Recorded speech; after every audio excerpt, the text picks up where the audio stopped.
ame-ame. Anggapmu apa? Kowe kudune iso mikir, Jo. Kowe iki nom-noman. Kowe iki pondasi bangsa negara Ngamarta.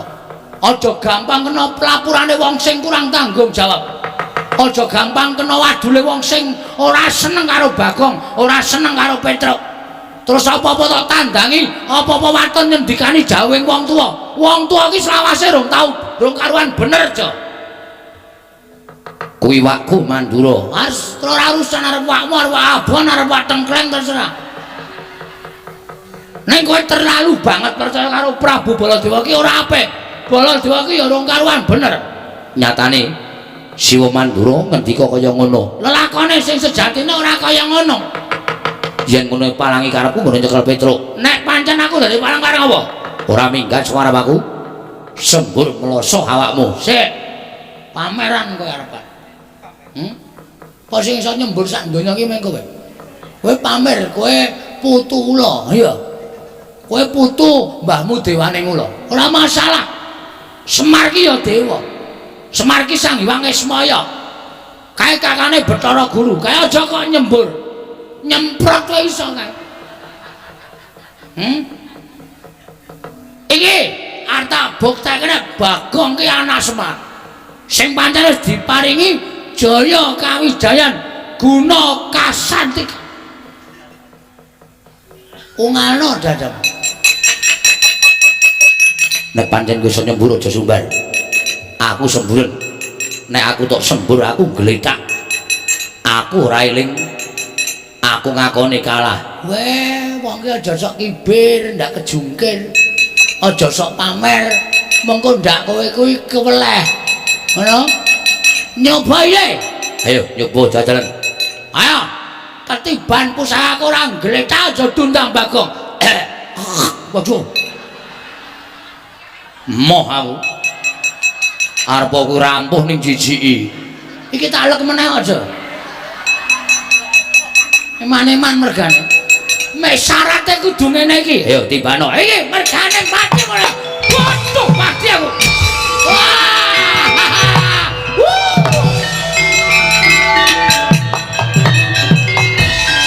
Piye Kong?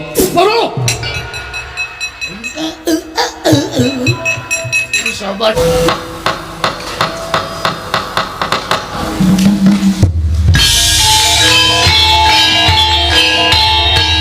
Dilanjutkan pagelaran wayang kulit semalam suntuk oleh Ki Dalang Seno Nugroho. Selamat menyaksikan.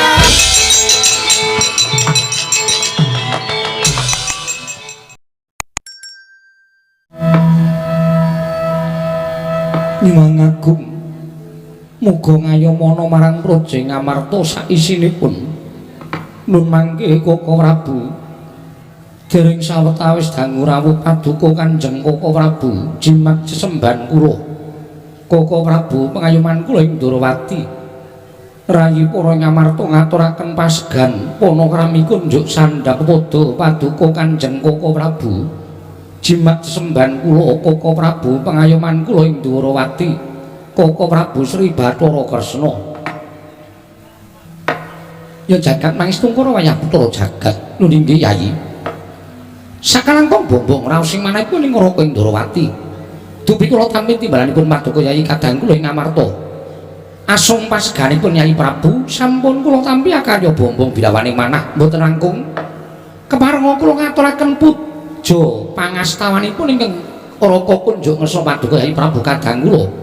Yayi Prabu ing Ngamarta. Kula pun dicundhaka panglingga murda amawahana kabagyaning gesang kula. Mboten langkung kasekecakno anggen jengandika lenggah Koko Prabu Ndrawati. Kawula nom nggih Yayi. Sampun mboten kirang prayogi bisawanipun ing Raka Ndrawati dinten sakmangke menika Yayi Prabu ing Ngamarta. Miwah Koko Prabu ing Mandura. Rawuh paduka kula ngaturaken karaharjan tedhak wonten ing Praja Ngamarta Koko Prabu jimat semban kula. Koko Prabu pengayoman kula ing Mandura. Jagat wajisane ngubatur wayang tur jagat Pathik Indra Jala Dewaku. Yayi. Tansah pinanganing kawidadan niring sambika sawanipun ing Raka ing Mandura tebih saking Rubeda Durga mendhak kala sirna. Namung keparenga kula ngaturaken salam taklimipun ingkang raga kunjuk ngersa paduka Yayi Prabu Kadang kula ing Amarta. Yayi Prabu Darma Kusuma. Koko Prabu sampun kula tampi karya bombong raos sing manah mboten langkung kasekcakno anggen jengandika lenggah wonten ing Datulaya Praja ing Amarta Koko Prabu Mandura kawula nuwun sampun mboten kirang prayogi wiswanipun ing Raka ing Mandura dinten sakmangke menika wonten Praja ing Amarta Yayi Prabu Darma Kusuma. Wah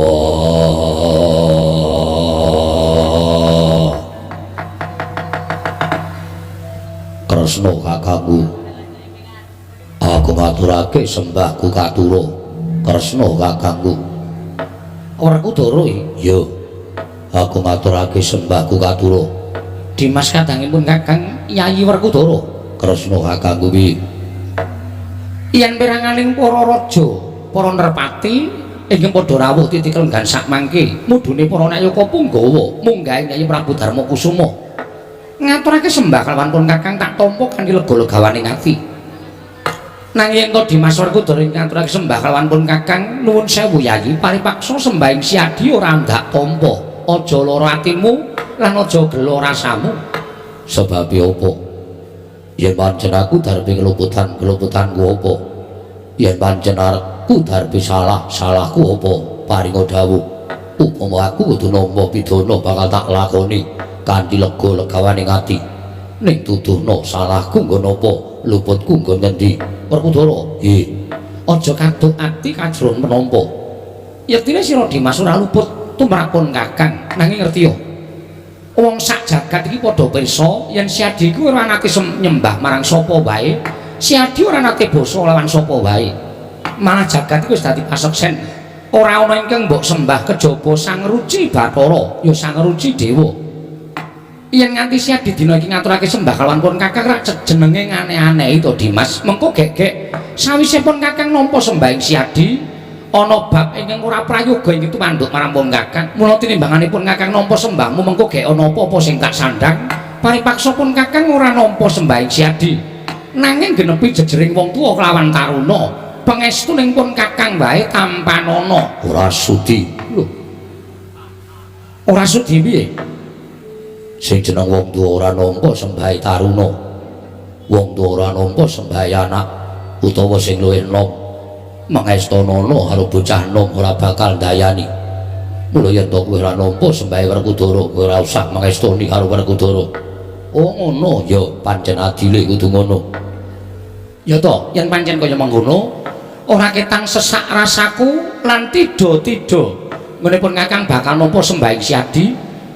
Sembahmu tak tampa nadyan ora kanthi lega-legawaning ati pangestuku tampanana Werkudara. Wenehna ngono kapan-kapan tak jupuke. Kusike kok pangestu kapan-kapan dijupuki piye? Ora bosok ora bakal mambu.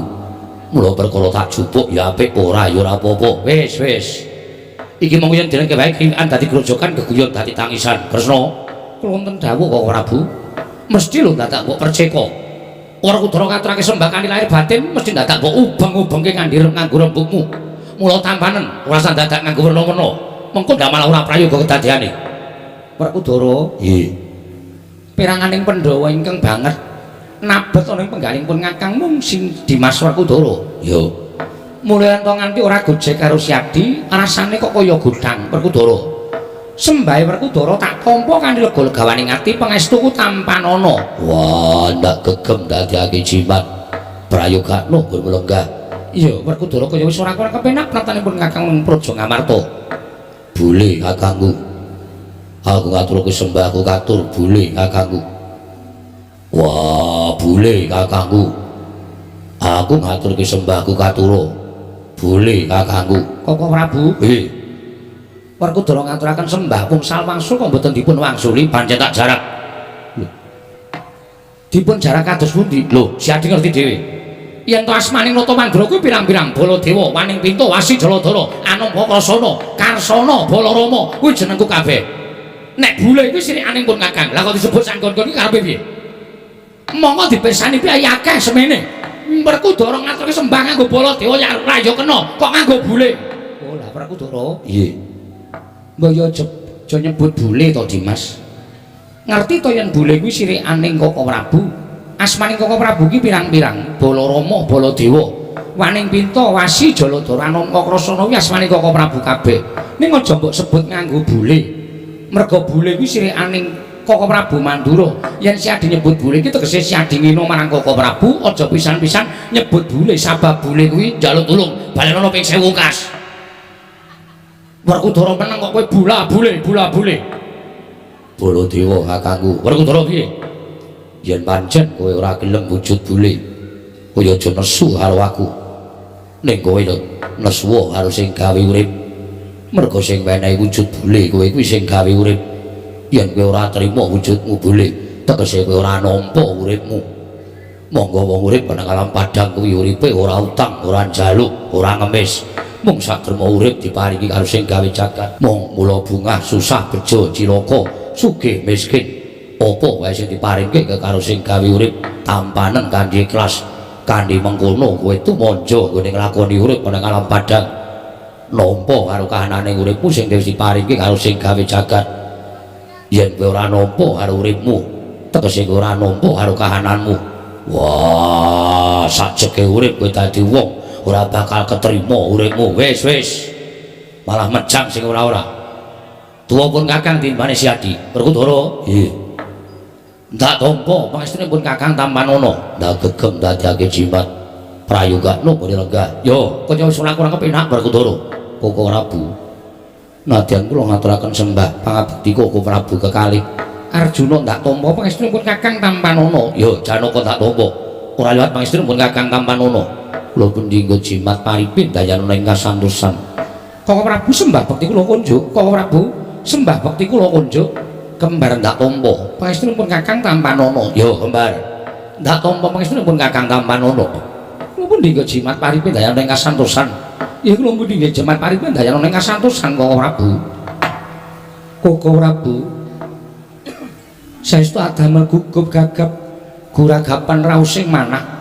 Dene rawuh paduka ingkang sengkan datan pepoyan. Upami ale tutusan gandhek sak kembaran agengipun utusan Nayaka bilih paduka parang badhe tedhak wonten ing Praja Ngamarta. Saestu kula nedhang raket Arata Kencana kinarya amedhok paduka Kanjeng Koko Prabu jimat semban kula. Kinarya tandha buktinipun kadang taruna tumpaping kadang werda sarta asung pangabektinipun kadang taruna tumraping kadang werda Koko Prabu. Jagat wasisaning Bathara wayah tur jagat Yayi. Nadyan nembe kawya sing pangandikan kemawon bebasan sampun tumplak punjen sinundul puyuh manah kula. Bombong ingkang tanpa pepindhan. Hembaripun kados dene kejugugan wukir sari klepaning samudra madu. Namung semantena kula suwun kanthi sanget tata upacara ning kaprajaning mekaten menika kala mboten satrepipun menawi kapisunsungaken dhateng Raka Indrawati. Krana pangraosipun ing Raka Indrawati pendak-pendak kula sowan dhateng negari Ngamarta. Tanpa beda kula menika wangsul dhateng negari Indrawati. Mangsa kala ingkang katetepaken benjang menawi para Pandhawa kadang kula wonten wekdal ingkang mirunggan tumutun badhe tedhak tetinju dhateng Praja Indrawati. Kaicalma jigo kelawan pekiwuk Durgama Sangga Runggi Ndrawati karangku kados dening Amarta Yai Prabu Darmaji. Matur sembah nuwun tanpa pepindhan dening ingkang saklajengipun kepareng hamba barana ingkang sejati. Menggah wigatosipun menapa dene paduka parang rawuh wonten Praja Ngamarta menawi kepareng kawedharing kathah tumunten kababarna nanging menawi wadi tumraping para kadang sentana monggo Koko Prabu kula kanthi manjing saklebeting kedaton pepanggihan catur netra kelawan ingkang rayi Ngamarta Koko Prabu Ndara Yayi wonten timbalaning adawuh wale-wale menapa ingkang sepisan sawanipun ing Raka Indrawati menika tetinju dhateng jiwananing kadang-kadang kula para Pandhawa dene dungkap ing angka kalih. Wale-wale menapa sawanipun ing Raka Indrawati menika namung badhe nyuwun senjata pitulung dhateng kadang-kadang kula para Pandhawa sabab udakawis sampun tricandra lenganing dinten sak mangke menika negari Indrawati kados nandhang pepeteng. Mongko ing Raka pikantuk sasmitaning Jawata inggih namung para Pandhawa ingkang suka sabiyantu dhateng botripatipun ing Raka Indrawati. Mila Yayi. Malih-malih menapa sawanipun ing Raka Indrawata dinten sak mangke menika namung badhe nyuwun senjata pitulungan dhateng kadang-kadang kula para Pandhawa supados padhang lelampahan ingkang sinandhang Praja Indrawati Yayi. Mengko suraos kados pundi dene mekaten wiyosing pangandika Paduka Kanjeng Koko Prabu. Ngemuti bilih para Pandhawa menika bebasan ngendika seklimah tindak sepecak mboten nate kantun tansah tetarosan lan Paduka Kanjeng Koko Prabu. Nanging sabab menapa dene Paduka paring dawuh bilih badhe nyuwun senjata pitulung dhateng para Pandhawa menapa mboten nami kuwalik Koko Prabu. Yayi nun sewu wali-wali menapa mugi andados ning kawuningan bila sampun wonten tigang condro tenggalan gandika dinten sak mangke menika negari Ndarawati kados nampi welaking Jawata negari Ndarawati nados nampi pagebluk kathah para kawula ingkang injing sakit sonten ketiwasan sonten sakit injing kapralaya mongko sampun madal saliring usada sampun boten kirang-kirang anggen kula budidaya ngarawakaken para brahmana winasih sewa sugata miyang para nimpuna supados nambak rengkaning praja parandering katindaken gagar wigar tanantuk karya mangsa kala ingkang sampun kula tetepaken ingkang rangka nglampahi sare nalite sesemek ron raja mula bebantal bata sarimbat jroning nglampahi semek dinika kala wau ingkang rangka nampi sasmitaning Jawata bilih negari Ndarawati saged waluya nirmala temajati jati mahmulya menawi para Pandhawa ingkang suka sakbiyantu boten repotipun ing Raka Ndarawati Yayi. Nggih, Yayi. Boten marang-marang bawisan dhateng aturipun Nyai Kresna menika babar pisan boten. Namung sanget boten nginten wanjinjing. Yayi Prabu Ndarawati sampun kepareng rawuh wonten negaring Mandura sarwi tawang-tawang waspa. Sareng kula dangu menapa to sababipun dene Kresna sumandhaten negari Mandura. Niatipun pancen nedya nganti dhateng Loka ing Mandura minangka dados saksi tama badhe aturipun Nyai Prabu Ndarawati ngekunjuk Paduka Nyai Prabu Samiyaji. Mboten namung kula badhe ngetingalaken labetanipun Nyai Kresna babar pisan mboten. Namung sampun marambah makaping-kaping pendak-pendak Pandhawa menika nampi pepeteng. Nyai Prabu Kresna ingkang saged madhang Pandhawa menika nampi ribet. Nyai Prabu Kresna ingkang saged ngudari ribet menika kala wau. Ateges antawisipun Ngamarta lan Ndarawati menika kali-kali ingkang tunggal, tiganipun ngemor menika Mandura. Mila suruh sanget sinambya mitang dhateng labatanipun Nyai Kresna kula matur kersa Paduka Nyai Prabu wonten suka liraning penggalih Paduka Nyai Prabu kepareng ngamaring ngampil wujuding pustaka jamus miyang jimat lima sada sakmangke menawi badhe dipun aturaken dening Nyai Prabu Ndarawati menika nyatanipun magepokan kelehen pustaka jamus lima sada. Koko Prabu kasinggihan mekaten namung semantena kula badhe tetarosan langkung rumiyin kaliyan kadang-kadang kula sekawan. Jernyatanipun Pandhawa menika sekawan cacahipun. Werkudara. Nggih. Piye Dimas miturut petunganing Siadi? Wah. Yen pancen Werkudara mbok dawuhi munggah gunung. Jegur segara aku ora bakal wegah. Waton dadi sarana waliyaning praja ing Mak Ndarawati. Aku sagu semanten ugi kula Koko Prabu. Nadyan bebasanipun manjing tumangan kula mboten badhe selak waton dados sarana waliyaning praja ing Ndarawati. Semanten ugi kula Koko Prabu kadawan beto barang kang awrat kula mboten badhe selak wonten dados sarana waliyaning praja ing Ndarawati. Semanten ugi kula sagah nglampahi ing tebih kinados sarana waliyaning praja ing Ndarawati. Koko Prabu, Koko Prabu ingkang mekaten mugi kepareng mbabaraken Pandhawa kedah menapa tuwin magepokan kaliyan pustaka jamus miyang jimat lima sada jumbuh kaliyan dawuhipun Koko Prabu Mandura. Yayi wali-wali menapa sasmitaning Jawata ingkang sampun kula tampi negari Ndarawati saged waluya nirmala temajati jati temah mulya menawi ingkang Raka Ndarawati amboyong pusaka Ngamarta wujuding pustaka jamus miyang jimat kelima sada badhe kaboyong dhateng negari Ndarawati kasinggihan mekaten wondene bad pigunanipun menapa wanter sabdaning dawa ingkang sampun kula tampi negari Ndarawati saged padhang menawi pusaka Ngamarta pustaka jamus miyang jimat lima sada menika dipun dadosaken tumbal wonten ing praja Ndarawati. Nyai Prabu Ngamarta sigra-sigra yen premana kanca sigra rakenawang sesangka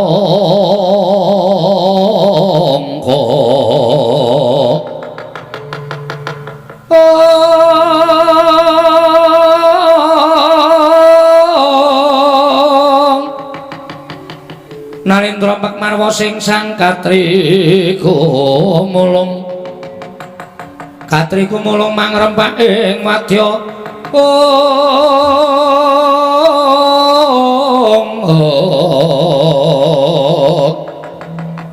Kurta kura reka kiri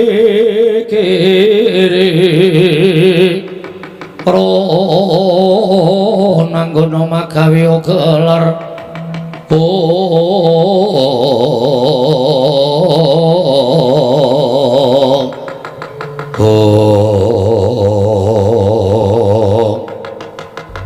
Didumadani Pasiwa Agung nalika semanten samya midhanget sabdanipun Nata Agung ing Ndarawati Sang Nata Prabu Sri Bathara Kresna ndadosaken legek tyasing nata ing amarta Prabu Darma Kusuma datan mubah datan musik nganti kaya pratima kencana pratima tegese golek kencana Mas Sumara cayane nganti kaya golek kencana nglenggahi kanyut pinangka wardu kanyut ujane waganten wardu jara makersa minangka durung abang idra drumanding dasaring bertala kasaru geger njaba piyak ngarsa tang pengurika sebar bonamu apa to kang dadi darunane ora numacan ora ngke gajah meja Sukawandilan kejawi namung swanipun utusan saing Karang Kadempel nenggih putra kinasipun Lurah Semar Badranaya Kira Petruk Kanthong Bolong sumawana Kira Bagong nerpepeh pindha sata mentarangan akarya cingak kang samya mulat mangun mlaing para kawula kanca piyak-piyak ana daya minggir jaluk dalan minggir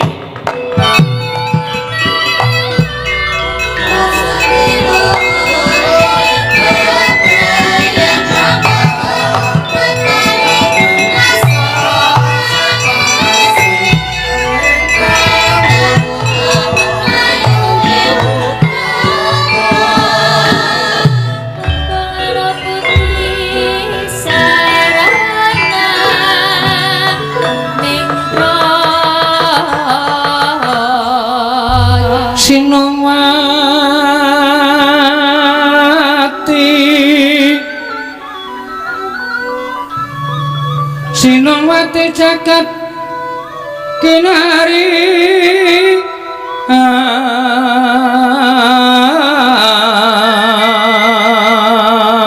among mbak lumembak ombak ing samudra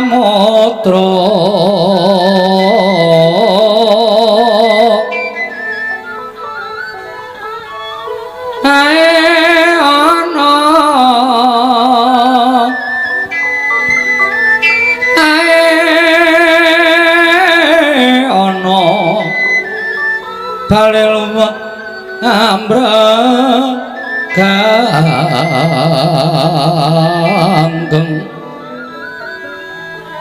bawita dencengan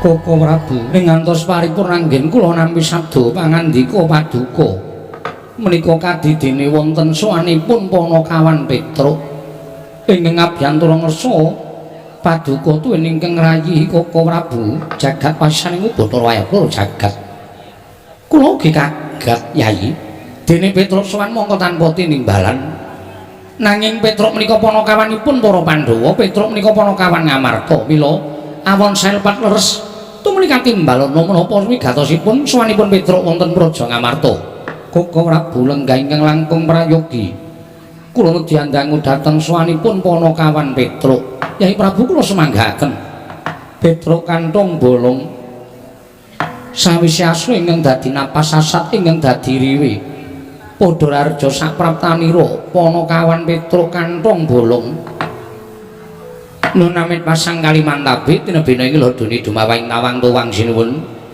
linepatna ing tulak manu menawi wonten lepatipun ingkang abdipun Petruk diagung pangaksami jar kula menika namung Panakawan kula menika namung batur mila menawi wonten lepat anggen kula sowan kiranging tata krami kiranging unggah-ungguh nyuwun pangapunten kula ngaturaken sembah bekti kula kunju iya Petruk ndak tampa ora liwat pangestu ning sun tampanana kula pundi nggo jimat paripe dayana ning kasantosan amawakono kabagyaning gesang kula Ponokawan Petruk iya prayoga nunggonmu lungguh. Nun nggih sampun boten kirang prayogi sinuwun. Ponokawan Bagong padha raja sapraptamu ponokawan. Berkah pangestunipun sinuwun Prabu Darma Kusuma nering sambi kala sowan kula tebih saking Rubeda kepareng kula ngaturaken sembah pangabekti kula kunjuk menawi wonten klentah-klentunipun anggen kula ngabiyantara jer kula menika namung batur kula namung ponokawan sinuwun. Iya Bagong ora dadi ngopo ndak tampa sira ngaturake sembah pangestuku tampanana kula pundi nggo jimat paripe dayana ing kasantosan. Iya ponokawan Bagong prayoga nunggonmu lenggah sampun boten kirang prayogi sinuwun. Petruk kantong bolong padha raja sapraptamu pangestunipun Sri Ndarawati wilujeng bekti kula kunjuk sinuwun. Iya Petruk ndak tampa pangestuku tampanana ya Petruk. Nggih kula pundi nggo jimat paripe ponokawan Bagong padha raja sapraptamu sinuwun Ndarawati menika. Iya Bagong. Wah nggih wilujeng den bekti kula kunjuk. Iya Bagong nak tampa pangestuku tampanana ya ponokawan kula pundi nggo jimat paripe dayana ing kasantosan. Petruk kantong bolong padha raja sapraptamu pangestunipun Ndara Baladewa wilujeng bekti kula kunjuk ya tak tampa. Bagong padha slamet pangestunipun Ndara Baladewa wilujeng bekti kula kunjuk ya tak tampa. Ning kejaba saka kuwi aku tak takon karo kowe Bagong. Wonten dawuh kowe iki wong tuwa apa bocah? Nun nggih tiyang sepuh. Nek wong tuwa lek mung ngabdene negara Ngamarta iki wis suwe apa durung? Walah wis ora iso diitung, Den. Lek kula ngabdi niku wiwit Ndara Pandhawa isih cilik ngantos Ndara Pandhawa saiki pun dewasa kula ngabdi Ndara Pandhawa. Mestine kowe ngerti tata krama. Ah mestine ngertos. Kena apa kowe sowan ratu ora laku dodok. Malah Yai Prabu Darma Kusuma mbok jak salaman ki ambek ratu ki kancamu apa piye? Nah kuwi gong masalahe nang ngono kuwi. Wong nek ora ngerti tata krama iki kaya ngono kuwi. Terus niki pripun?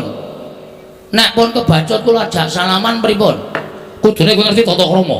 Dikompati ladan para kawula liyane mbok menawa sowan marang Nalindra. Sowan Nalindra ki eneng tata kramane, eneng unggah kuwe, laku dodok nyembah. Arep dikaya apa? Kuwi Nalindra ingkang mangreh para kawula sanegara Ngamarta. Kuwi sesembahmu, kuwi junjunganmu. Oh nggih nyuwun ngapunten nek wonten lepate. Sesuk nek ora dibaleni, mboten. Kapok kowe. Mau rasah melu malah aman kok. Saiki melu dukane Ndara Baladewa. Kosek terus aja ngono. Sinuwun Mandura iki duka terus aku muni nyuwun pangapunten ki maksudku wis ben gek lerem. Ning nek aku kon mangsuli dadi geger iki engko. Dadi geger mergane. Lho, dasarku ana. Dasarmu apa? Sinuwun Darma Kusuma tak jak salaman ki ora gerah penggalihe, ora lara atine. Kok iso? Nuwun sewu sinuwun. Apa Bagong? Kula nyuwun ngapunten wau kula mung salaman. Ora dadi ngopo? Do krungu ora we? Rame lho iki. Ning mergo aku ngajari Kasunan Prabu Mandura, aku wegah teruske. Wis perkara diketok semene. Wong sing tak jak salaman kowe meneng wae, ora nesu kok. Wong kono-kono geger iki jane nuwun sewu, dheweke iki statuse apa ning Ngamarta? Gong wis. Kowe sik marai. Iya ning aku wis. Wis aku ora takon meneh. Dek iki ya daya, aku ya daya, padha-padha entuk wedang segelas. Ngono lho. Tur panjenengane iki Nalindra Liyan Praja. Iki bosku, iki juraganku. Saben dina tak tutke. Wong dhek tak jak salamane ora masalah kok wong kono-kono geger. Kuwi lho sing tak ora tepati tak senengi. Dheweke ora ngerti piye to kedekatanku selama ini. Hah? Selama ini. Wale. Selama ini karo Sunan Prabu Darma Kusuma. Nggih Den nggih. Iya Bagong. Sapa sing meteki sukune nek kesel? Oh, asu aku. Piye?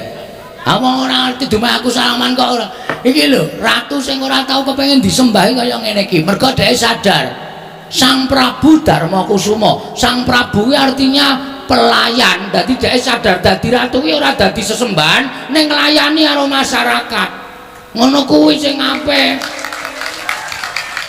Jejak salaman masyarakatnya ora masalah. Apa duwe dadi ratu kudu sembah-sembah, kudu didolaku dodoki. Nek Sunan Darma Kusuma sipate ora ngono. Nggih sinuwun nggih. Iya. Oh, wis. Koko Prabu? Nggih. Sampun to. Nek gawe perkara Wong nyembah ya ora apa-apa, ora ya ora apa-apa kok panjenengan niku geger. Lho, sirku ki mung jejeke marang peraturan hukum negara Ngamarta aja nganti kawula liyane padha melu-melu. Nek kawula liyane do nyembah mboten napa-napa, kula niku mergo saking cedhake kok. Dadi ora masalah. Ya wis, ya ora perkara ya wis aku mung takon kok. Ora usah getak-getak. Omongan alone iso. Nek ora dadi perkara ya wis, ngono ae penak ora pecah. Omongan seruhi marahi tensine munggah. Kuwi sing marahi do ora rukun ki omongane do seru-seru ngono kuwi. Lembah Mana andhap asor kuwi sandangane wong Jawa. Nun injih, oh injih. Oh mboten. Ngono kuwi apik, sing diwangsuli ya kepenak, sing nampa pangandikan ya ora bakal runtik atine urung-urung kok. Ha iso ora apa-apa. Ana sing dak omong mesti nesu. Monggo katuran dahar sak-sak wontenipun. Ayo kono, tonggak gelak kono. Ayo ora penak. Kok Prabu? Piye? Nadyan namung seklimah nanging lebet lho aturipun Bagong menika. Jero ayo. Ora jero ora main. Petro dalam selamat wilujeng bakti kula nggih Den. Ya, Bagong. Nun selamat kamu. Panjenengan ndara karo Kudara wilujeng. Ya, penakno. Sampun mboten kirang kepenak. Lho, kata-kata ngira ketok nek cedhak to, Tru. Selamat lho, selamat. Kono pangkate dhuwur lho. Senopati lho. Senopati Ngamarta iso ndara karo Demeng. Selamat, Gong. Selamat. Ora dadak Bagong. Sak tekamu tanpa kanyono-nyono. Kowe padha selamat niring sambi kula. Ora perlu aku tegese malah kokean kata-kata ning ora masuk. Ah iya. Ya wis bener. Penano lungguhmu Bagong. Sampun mboten kirang prayogi. Yo. Bagong selamat. Wilujeng Den, bekti kula kunjuk. Iya ya tak kompo prayogakno. Nun nggih. Nun nggih. Petruk Bagong Padhararja. Bagong Petruk Padhararja. Kowe sik aku sik kok. Kae kon tertib le nimbali kae. Kon tertib piye? Sing ngarep kok Petruk Bagong, sing mburi kok Petruk Bagong. Ku nek le sing nyauri bareng, ayo. Petruk Bagong Padhararja. Nah, kowe sik Tru. Wilujeng Ndara Kembar bekti kula kunjuk. Wilujeng Ndara Kembar bekti kula katur. Iya iya. Pangestuku Tampanono. Iya ya pangestuku Tampanono. Petruk dalem sinuwun. Eneng apa dene sowan mongko tanpa tinimbalan. Kembar munjatur sampun sinuwun Prabu Darmakusuma lepat diagung pangaksami. Iya ya Petruk ora dadi ngopo. Murugake matura. Wale-wale menapa sinuwun? Sowan kula menika mboten saking pingajengan kula piyambak. Namung dapur kula menika dipun utus dening Bapak Semar. Bapak mutusan lawan sira. Lho nggih. Ya gene utusan apa? Bapak menika nuwun sewu. Kula tak nirokke suarane Bapak ampun nganti ana tetembungan undhaking pawarta sudaning titipan. Undhaking pawarta sudaning titipan kuwi piye? Upamane undhaking pawarta. Undhaking pawarta upamane jaman sakmangke menika sampun lembrah. Kidul desa ana ula gedene sak jempol, mengke tekan tengah desa ana kabar ana ula gedane sak lengen. Mengke tekan lor desa wis ana kabar ana ula gedene sak glugu. Kabar kalian kasunyatan menika mboten sami utawi jaman sakmangke dipun sebat hok. Kirik dengkulmu iki. Hok iki kabar ora nyata, kabar ora nyata. Sudaning titipan menika malah sampun dados adat budayanipun kula lan panjenengan. Tegese piye saka dhuwur grojok-grojok tekan ngisor tetes menika sampun mlampah wonten pundi papan ning sak saged dipun icali. Iya mula napa sing dikandikake Bapak ajeng kula aturke kanthi waloka terwaca mboten ajeng kula tambahi mboten ajeng kula sudo. Bapakmu kena ngopo Petruk? Bapak menika sampun wonten setunggal candra menika kaya wong lara ning ora lara, kaya wong masuk angin ning jane waras. Longok-longok wonten ngajeng griya tenguk-tenguk ora mubah ora musik mboten siram mboten nendra utawi sare ming tetenguk wonten ngajeng griya pendak-pendak dicaosi daharan mboten didahar dicaosi unjukan mboten diunjuk mung tenger-tenger kaya wong nuwun sewu kaya wong arep lali pikiran nika kaya wong ajeng stres. Hakanan sing kaya ngoten niku dadake kuwatiring Petruk gareng kalih Bagong. Tumuli kula ngejak kakang kula gareng yo reng yo Bapak disuwani yo Gong yo. Wong telu sarujuk sowan kersanipun bapak terus nyuwun pirsa kalian bapak, Pak, eneng apa? Bapak kok sedih iki jane mikir apa? Menggalih apa? Nek bapak kuwi duwe pepinginan ngendika karo anak-anak. Mergo wong urip iki cakra manggilingan, Pak. Nek bocah-bocah biyen isih cilik tok dulang, tok gula wentah, tok ajari omong, tok tetas supaya iso mlaku lan mlayu. Lah saiki bapak ki wis sepuh dadi tanggungane anak. Nek anak wis do mentas. Mula nek bapak duwe pinginan kuwi, bapak paringa dawuh pengen apa, kersane piye, mengko anak-anak sing budidaya nyukupi sapa apa sing dikeparengake dening bapak. Bener pitu nggih. Ha, bibar menika bapak menika terus klekel-klekel jalambegan jupuk rokok. Terus bareng niku paring pangandikan kalih Petro. Ngene ya, Le. Jane aku meneng wae iki aku ora mikir kowe, jane aku meneng wae iki aku ora mikir kulawarga. Aku ora meneng wae iki aku ora mikir apa-apa. Ning aku mikir marang kahananku. Lho kahanan bapak sing pripun? Aku ki mbiyen nek gelem dadi dewa wis dadi dewa. Ning gandeng aku ki gandrung marang karukunan, gandrung marang katentreman, gandrung marang kamanunggalan, mula aku trima dadi pamong. Momong para satria ngatetken ati suci pepayung budi rahayu. Wiwit saka Sang Marteng jagat Prabu Rama Wijaya tak mong wis paripurna. Terus aku momong ya kuwi mbah-mbahne para Pandhawa. Nganti tekan para Pandhawa iki sing paling suwe tak mong, sing paling suwe nampa pangudangku kuwi para Pandhawa. Wiwit kuncung nganti gelung, wiwit jabang nganti claprang. Kula nuwun sewu. Pandhawa ki satria ngatetken ati suci pepayung budi rahayu. Nganti Pandhawa entuk negara Ngamarta. Aku melu mukti ngawi bawa melu dandan negara Ngamarta. Ngamarta ku mbiyen negara ingkang adil, makmur, warata, tias bagya mulya, manunggal tetunggalan. Kerukunane kebak ning negara Ngamarta wekasan disebut negara ingkang gemah ripah loh jinawi, karta, tata, tur raharja. Iya Petro, nggih. Ning jaman saniki kok wis beda. Semar niku susah, aku susah, Tru. Nek ndi wis ora ana kerukunan, nek ndi wis ora ana katentreman, nek ndi wis ora ana kamanunggalan, kabeh mung bujung marang karep pribadine. Mongko mentolo ngidak-idak sanak sedulur, ngidak-idak tangga teparo, ngidak-idak kanca rowange perkara bab ingkang sepele. Malah kepara akeh-akeh mung perkara dhuwit ewon wae nganti mentolo ngilangke nyawane sanak kadang sedulur. Lah kaya ngono kuwi ndadekake prihatin atiku. Mula Ngamarta ora tentrem, nek ndi regejegan, nek ndi padha bentak sirah, nek ndi padha tukar padu merga perkara bab ingkang sepele. Kahanan Ngamarta nek kaya ngene iki nek tak nengke wae ora nganti sak siring bawang, sak umuring jagung, sak uruping damar, Ngamarta iki bakal rubuh, remuk bubuk dadi rempon. Nek Ngamarta rusak, sing dicucuk sapa? Semar. Sing dilumputke sapa? Semar. Mula iki dadi tanggung jawabku. Ngamarta pengen tak pulihke meneh, Ngamarta pengen tak balikke meneh dadi negara ingkang kebak karukunan, kebak katentreman. Kawulane padha urip matsinamatan daya dinayan, tunggal ceta rasa karsa lan karyane. Ora nyawang bedaning panembah, ora nyawang bedaning kulit, ora nyawang bedaning tata basa, ning kabeh tetep manunggal tetunggalan sayuk rukun ngangkat negara Ngamarta. Niku karepe bapak. Mula aku pengen bangun kayangan. Lah bareng bapak ngendika kaya ngoten niku lho kaget. Bapak iki wong sekeng. Bapak iki wong ra duwe kok arep bangun kayangan iki mengko gek-gek njaluk bantuane anak-anak.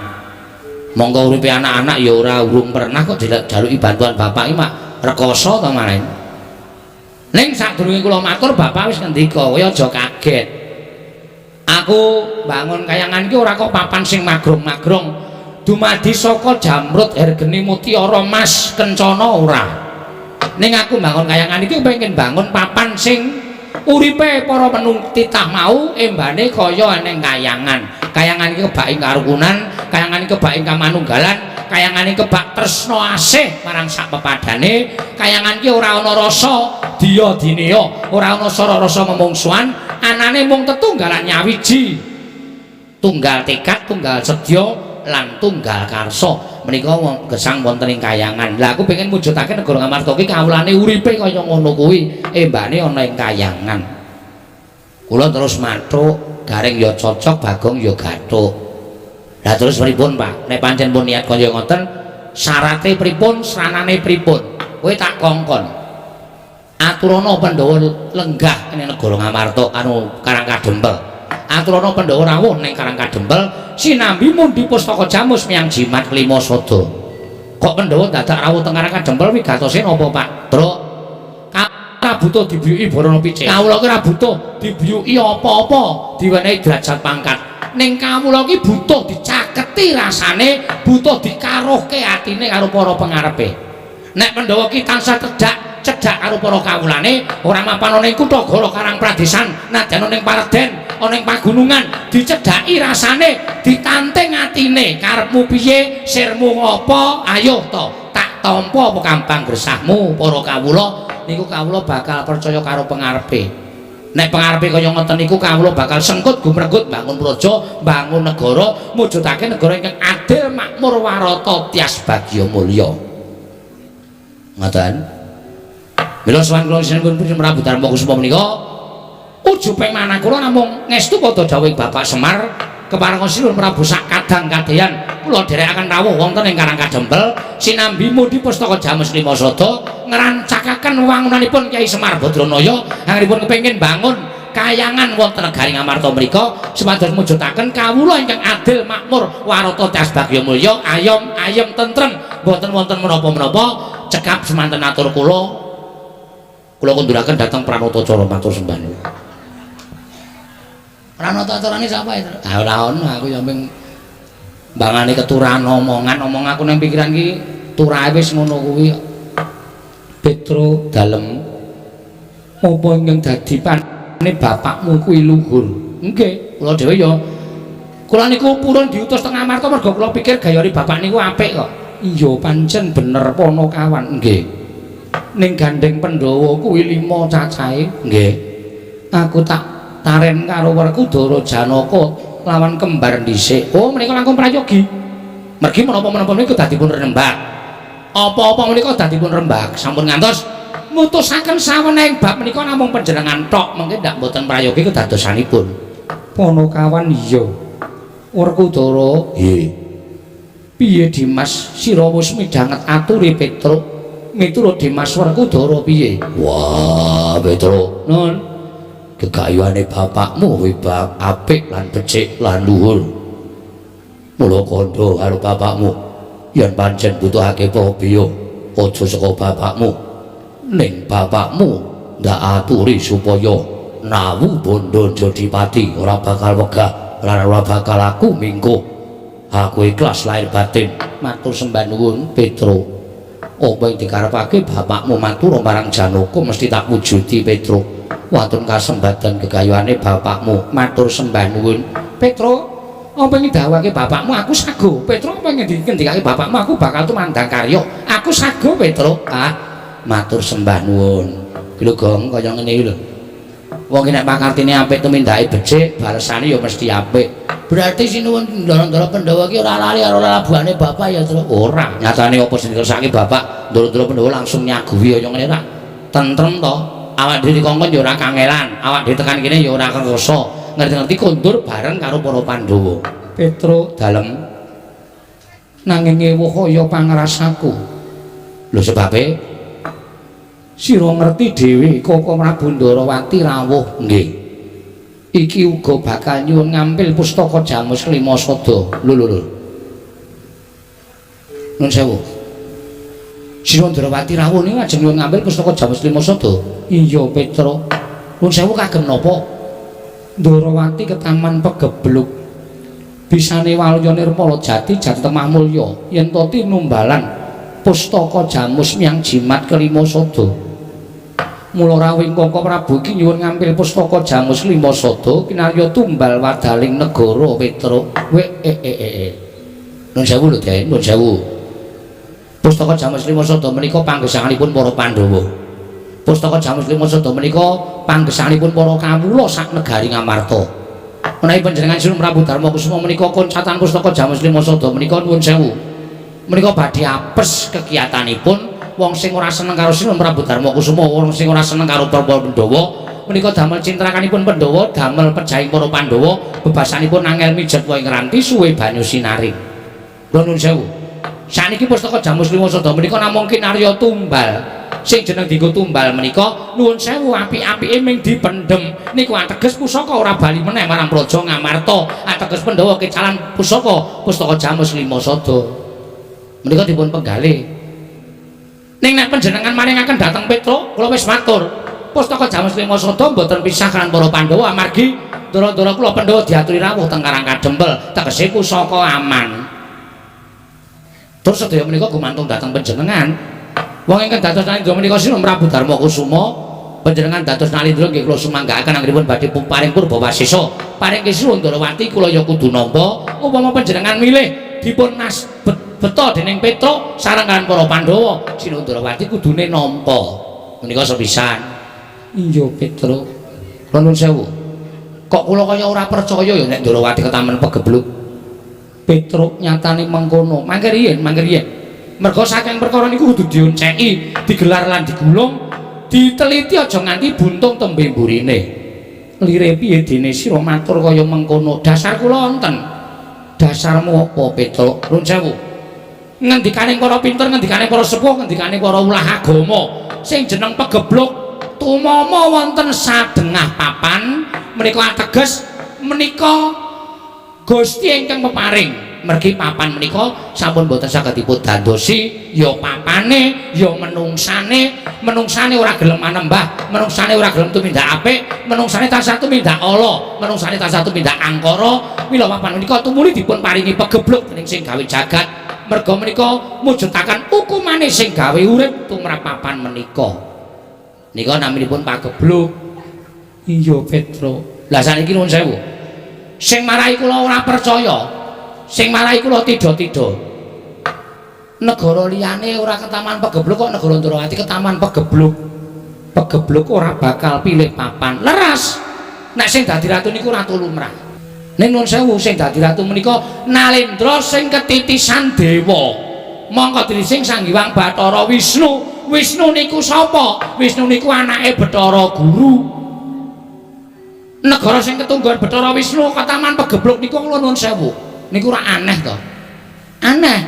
Merga upama ketaman pegebluk niku ya saora-orane negara Ngastina. Ngastina niku ratune jahat, nayakane jahat, punggawane padha elek. Kawulane ya pakartine sak isoring dramaan. Niku nek ketaman pegebluk niki wong sing krungu memper. Merga ratune watake angkara. Ning upama Ndarawati niku kondang ketaman pegebluk. Nika sing do teng angkringan nika do mempertanyakan. Lho kok iso? Padahal sing dadi ratu niku titijing Sang Hyang Bathara Wisnu lho. Kok iso? Mesti kata-kata kok iso niku mesti tukul teng pundi-pundi papan.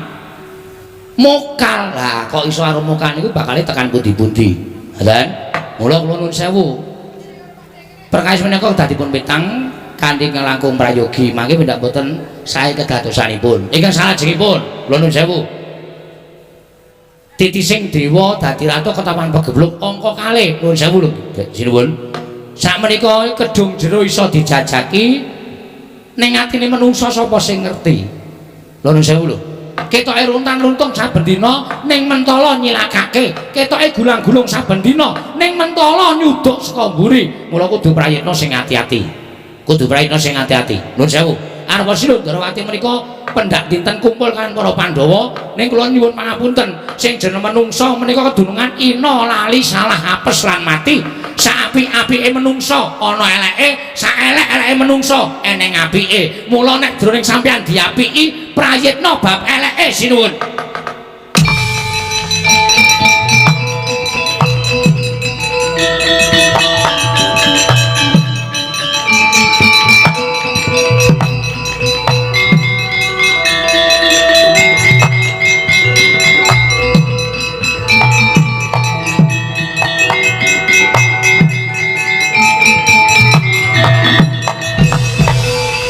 Maning jajaran sekretaning bawana iblis lanat.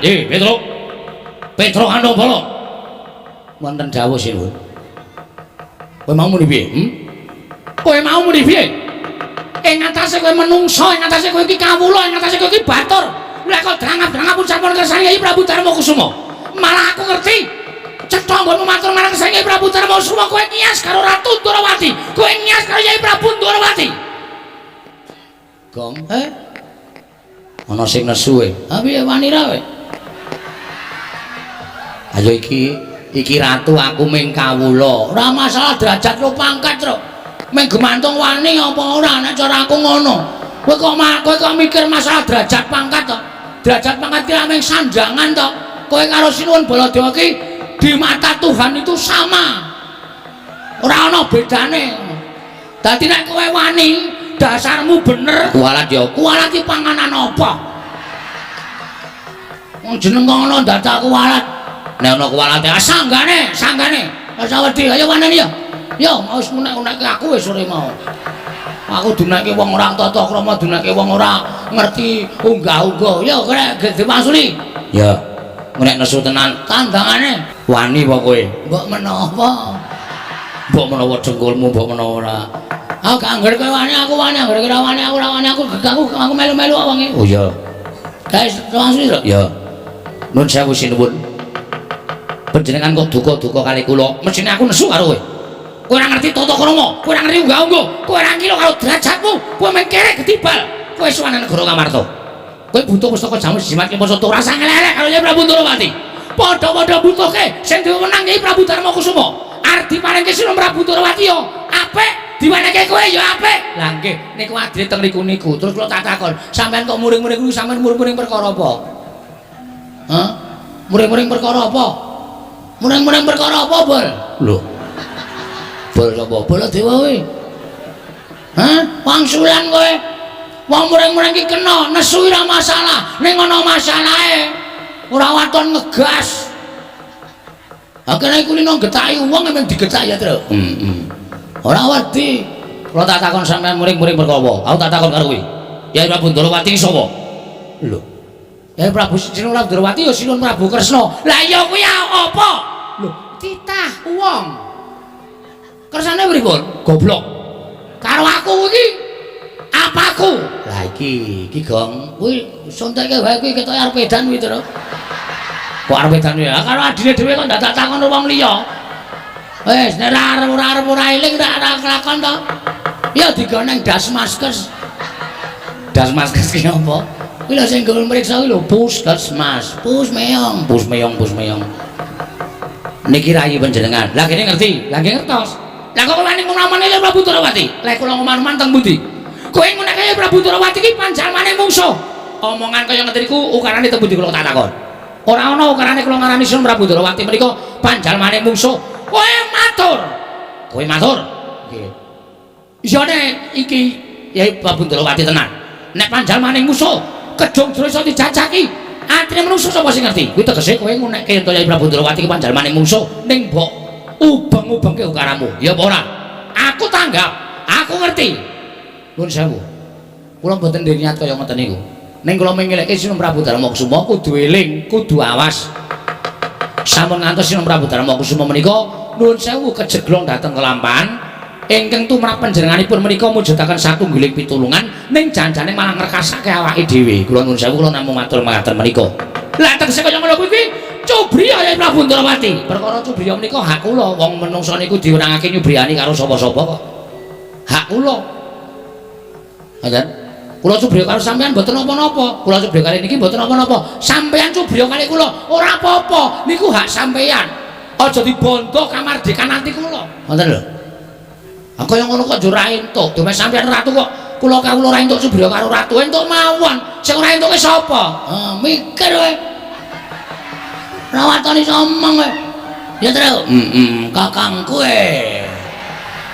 insinyur ya Tru ora aku nek sekolah ki ngopo nang pasar edan kowe iki tak kira nek sekane fakultas ayo nang pasar fakultas oh saiki ngene Petro pripun kula manut karo sampean kowe saiki tak jaluk bali lho nuwun sewu kula sowan menika mboten Sinuwun Prabu Baladewa sing kula sowani ning kula sowan Sinuwun Prabu Darmakusuma mila kula dawuh perintah Sinuwun Prabu Darmakusuma kula badhe ngestakaken dawuh ning nuwun sewu bebasanipun sak keranjang koprak pangandika sampeyan mlebu kuping kiwa metu kuping tengen nuwun sewu panjenengan mboten duwe wewenang tumrapi negari Ngamarta edian wah dalah malah wani karo nata manjur Pak Baladewa. Nuwun sewu kula mboten wani. Kowe bali. Bali kowe kandha karo bapakmu. Bapakmu ki wong sekeng, bapakmu ki wong ora duwe, bapakmu wong melarat, kon ngilo karo cengele. Arep bangun kayangan ki sing goragat cengele bapakmu ki apa piye? Gong, ini piye? Bapakmu kae sing goragat cengele apa piye? Ngono kuwi, Gong. Kowe nesu ora? Ora. Lho. Mbok nesu. Sing bapake sapa? Bapak Semar. Babe Semar. Waduh. Heeh. Dinane piye? Karo cengele kira karo gicoke. Arep bangun kayangan iki bapakmu sing goragat cengele. Sing muni ngono. Prabu Baladewa. Prabu Baladewa. Heeh. Truk, minggir. Mundur. Ya.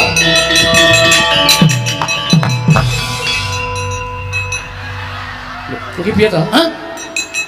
Kowe iki ngopo nglakon aku mundur? Hah apa? Aku kok tengok kene iki apa? Aku ya mundur. Aku mundur apa? Wedi. Wong mau jarane kaya menang to. Tenang, tenang. Nuwun sewu, Mas. Sampeyan omongane kok atos ya. Lho. Bagong iki. Ngopo dadak diganti kowe? Lho, Petro kesel. Aku sing kudu ganti karo sampean. Sampean muni piye? Mang baleni. Sampean ngendika napa? Mang baleni. Lho, kowe malang krek ning ngarepe Baladewa. Kowe ora ngormati karo Baladewa. Kowe ora ngajeni karo Baladewa. Mbok anggap aku ki apa barang? Sik, Mas. Ngene ya, wong Jawa ki ana tetembungan, nek kowe kepengin diajeni ngajenono.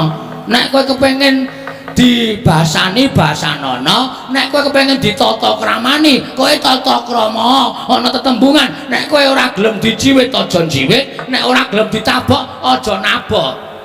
Sampeyan wis ora ngajeni kok. Dapur kowe kok tak ajeni, Bapak. Kowe mau muni piye? Kowe mau muni piye? Truk. Iki mau muni piye, Truk? Lho. Aku iki kelingan ora, aku ora do makler mau. Ngene iki, muni ngene iki. Muni piye rada cecakne ya. Petro, kowe bali yo. Omong karo bapakmu.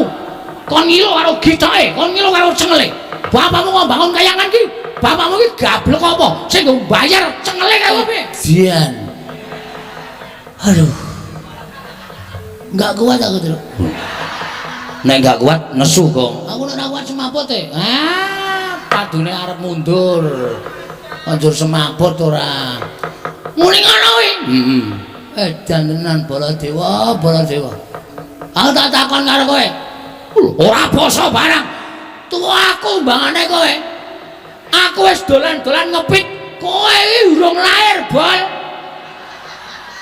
Ada aku ora basa karo kowe ora masalah. Sing tak basani apa? Mekutamu kuwi. Sing tak basani apa? Derajatmu kuwi. Percuma nek kowe ora ngajari karo kawula kaya ngene iki. Kae do keplok apa, Tru? Seneng karo omonganmu. Omong ngono kon ngijoli dhuwit wae. Oh iya. Ngijoli dhuwit wae. Keploki nek ora ana apa-apane percuma. Sadar ora kowe? Hah? Oh alah Baladewa. Barang saiki kowe nganggo makutha, kowe nganggo bintang nang pundak, nganggo derajat pangkat blas. Kowe ora ngajeni wong-wong sing kaya aku ngene iki. Kowe ora kelingan. Uripmu biyen endi? Uripmu nang Widara Kandang. Kowe dititipke karo Demang Sagopa karo bapakmu Prabu Basudewa. Mergo jaman semono wae dipateni karo Kangsa. Ngerti kaya ngono biyen tak keke Kangsa men modar. Ngerti nek sifatmu kaya ngono lho. Aku sing nutup-nutupi nek prajurite Kangsa goleki sampean, aku sing nutup-nutupi nganti totoh nyawa. Ning tekan semene apa? Kowe tau ngekai aku apa? Terus dong, terus. Ayo, semangkean ora. Kowe iki biyen cilik-cilikane ya nyunggi garu, nyunggi luku, nggawa kebo ngluku ning sawah. Sikilmu ya gupak blethokan. Kowe iki ya biyen wong desa. Bareng Siti kowe glelengmu ora mekakat. Mbok sadar. Sadar ora kowe jaman semono ki ora nggon aku gong aku goleke wong 40. Kok nyoblos aku kabeh pokoke. Kowe njaluk apa engko tak turuti. Kowe omong sok kene iki dideki toilet. sok kene iki diaspal. Sadar ora kowe? Bareng kowe dadi sprene aku isih melangkring nang watu sprene. Ngre bokong sisi kena banyu mak nyes. Nyes enak banget ya. Enak. Saya nek esuk kae luar biasa rasane. Ha iya. Hah? Mula sampean iku kudune sadar ora sampean ae dhewe. Sampean ngene-ngeneke kula kewirangan. Kewirangan asli. Saiki arep ngapa? Taunana Windanana. Bagong ora bakal mundur yen to dikon bali. Bareng apa jenenge kuwi? Jar ora. Terus, nah aku rada kami sosolan gedhek cengle terus. Oh iya. Sak kulino nek ngomong iso kan terus gedhek tok ora lancar. Oh iya. Mula untuk dina iki nganti sing jenenge akon bali Bagong tetruk taunana Windanana. Ora gelem mulih. Ora bakal aku ngomong karo Bapak Semar. Nek para Pandhawa kepai ora nggawa pustaka Jamus Kelima Sada, ora bakal bali. Ambok pepalange aja kok wujud menungso cengel aja ndras. Nek ndas edan aku ya ya. Taunana Windanana nadan dewa mudhun ning jagat dadi pepalange Bagong rawe-rawe katat. Terus rawe tarandas malang-malang tak putung tetep bakal lakoni lho kowe nantang karo Baladewa apa kira-kira wani karo Baladewa oke perkara wani dan ora iki truk wani karo ora iki kowe oh kok piye kuwi aku wis anu wis guluku wis lara ya truk nganggo bengok-bengok ngerti kowe lho ta ora dirokoki ra irang iki njaluk ora kali loro nggo nang mulih oh iya wah ngirit banget iki nun sewu kula sing dadi wakile blet iki jajane iki bukan apa iki iki bukan kok genti-genten iki piye karepe lah karo mungsuhe wong loro kok Mas dadi aku kudu genti-genten ngene pripun tak gawe sayembara napa sapa sing cilik gedhe iso nguli kate dane menurut yo menang boyong pustaka Jamus Kelima Sada nun sapa sing cilik gedhe iso nguli kate dane Baladewa is menang boyong pustaka Jamus Kelima Sada muni piye to sapa sing cilik gedene iso nguli kate dane Baladewa menang boyong pustaka Jamus Kelima Sada tandingi to semangkean aja gawe sayembara awak dhewe yo gawe sayembara mau boleh Baladewa sapa sing cilik gedene iso ngungkuli kuwi Petruk bayangan pustaka lha sik kok aku seneng ngarep kok wah iki cilaka ora aku ora melu apa-apa kok ngoten sayembarane yo iso nglaki aku bayangan pustaka Jamus Kelima Sada saniki yo metu jaba Mas sampeyan aja gleleng kula arep peming ponokan metu jaba Truk aku metu jero ya oh ya sakaremu aku tak metu jaba ayo glendang nek kula kene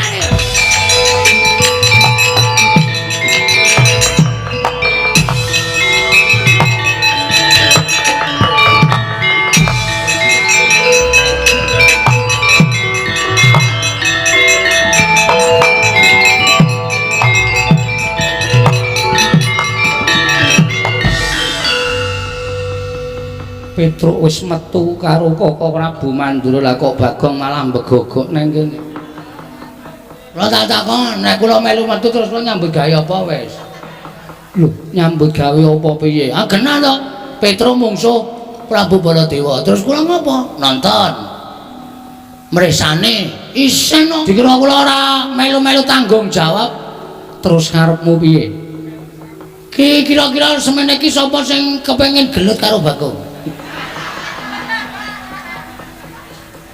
Kok suaramu kaya ngono ning wis kok emosine wis tekan kepalane ora dira sapa-sapa ngono nggih ya tak tarenke dhisik silakan Werkudara kae ora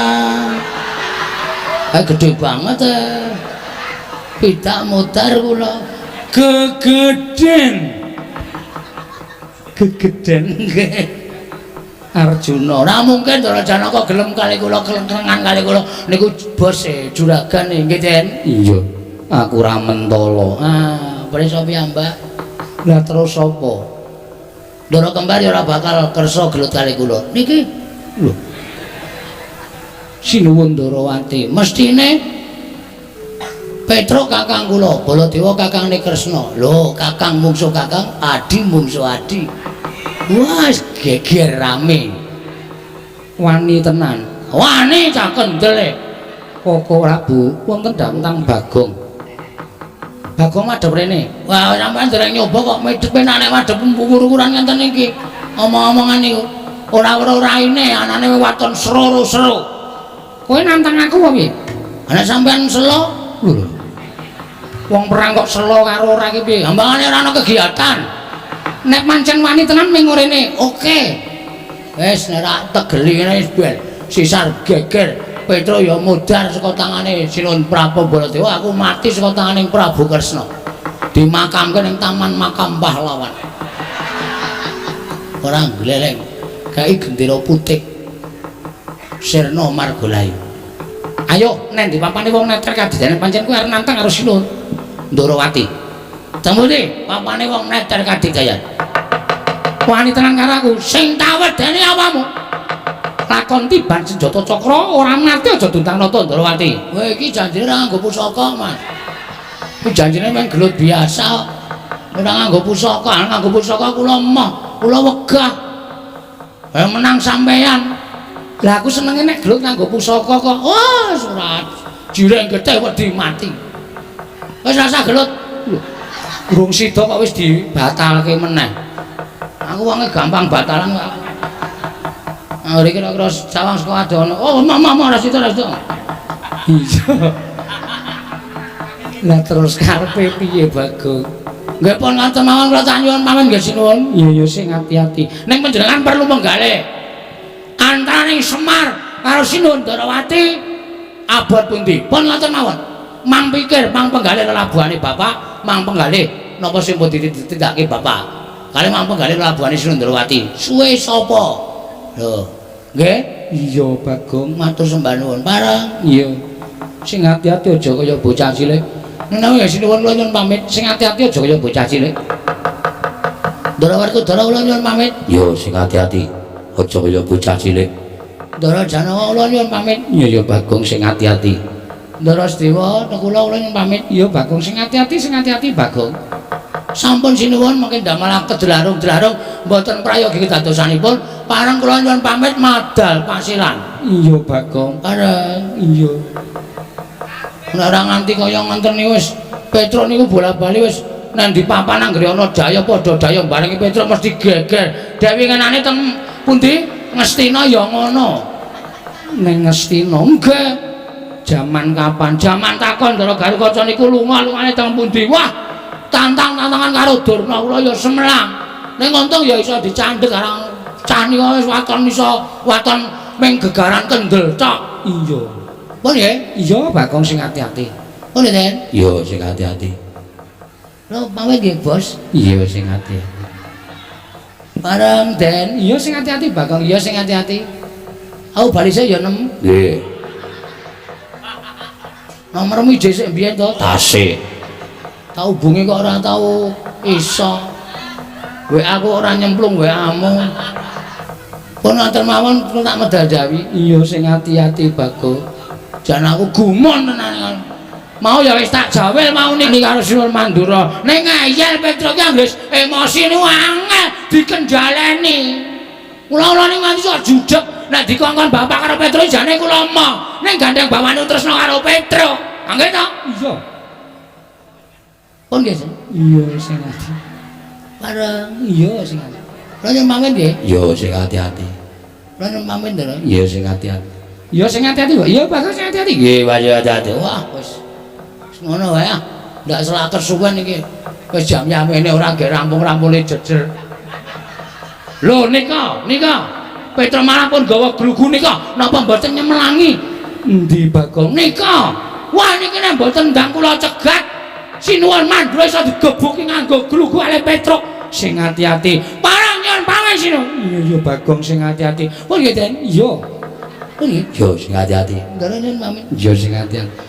Ndara ora nyun mami, yo sing ati-ati, Bang. Wah, nyun pamit nyun tambah pangestu. Oh senes kok Den. Wong ngunggahke usuk. Mulai Dan. Nggih, pun nggih. Iya. Pun yo, Mbuh, yo. Yo etae dipamiti ora lahir batin to. Kowe pamit kok bola-bali. Amit bola-bali. Kok ora tanggap to iki? Semelangku.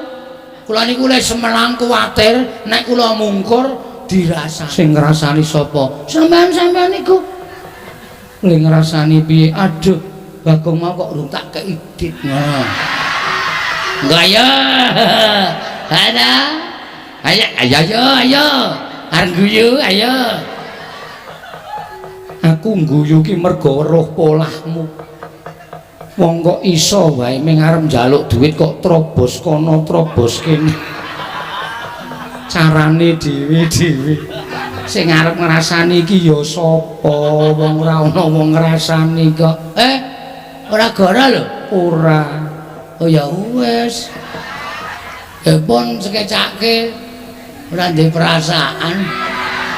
Ora ngrasani blas wis ora ndek perasaan. Menapa wae kok anggere bali dene tak dupake. Bocah kandanan iki wong kali ra jamak-jamak. Yayi, kulun wonten dawuh. Sak pengeripun Bagong kliran ana kula madal paselan kepareng paduka badhe menapa. Kula mboten ikhlas menawi ana kan Petruk mangke dipun pulasana dening Koko Prabu Mandura. Mila kepareng kula badhe nyandhetang keparengipun Koko Prabu Mandura, Koko Prabu sembah kula ingkang ngumpiring jengkar paduka Kanjeng Koko Prabu Ndarawati.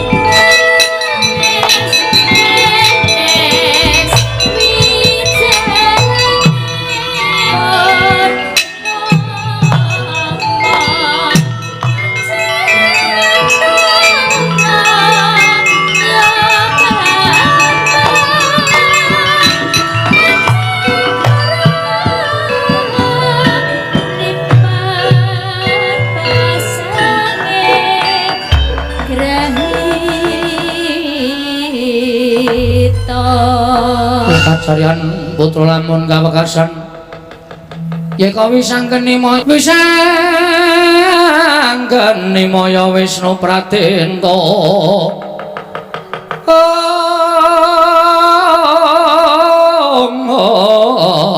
wisangkeni maya Wisnu Pratenta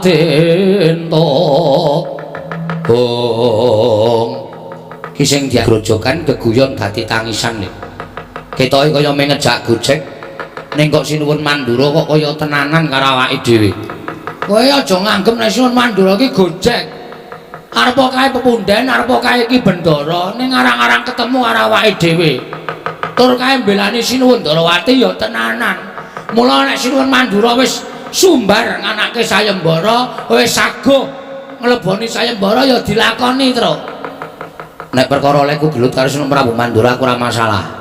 Terus ning ana sing aku sajake kaya wedi nglakoni iki, Gong. Kok wedi apa? Sinuwun Mandura nglumpukke anak-anak Pandhawa. Ndara Garukaca, Ndara Antarja, Ndara Antasena. Dikandhani mbok menawa ling ngendikake Kuntul dikandhake bak dandang dikandhake Kuntul. Tegese lelakon kasunyatan dikandhake ora nyata. Wekasan sing dadi punjering kelumputan awake dhewe.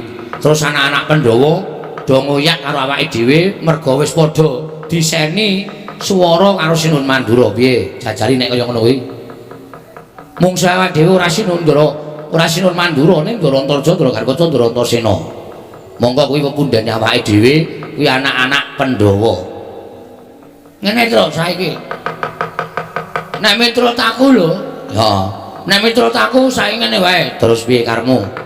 Bangane awake dhewe kalah diajar karo anak-anak Pandhawa sing jeneng cacing kepidak menungsa ngolet kuwi ora ngrasake lara ning butuh males.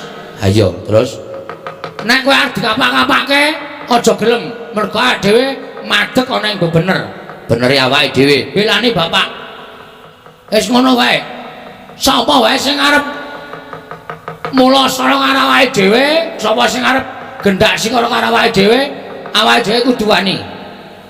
Sing maju anak-anak Pandhawa iki justru kuwi.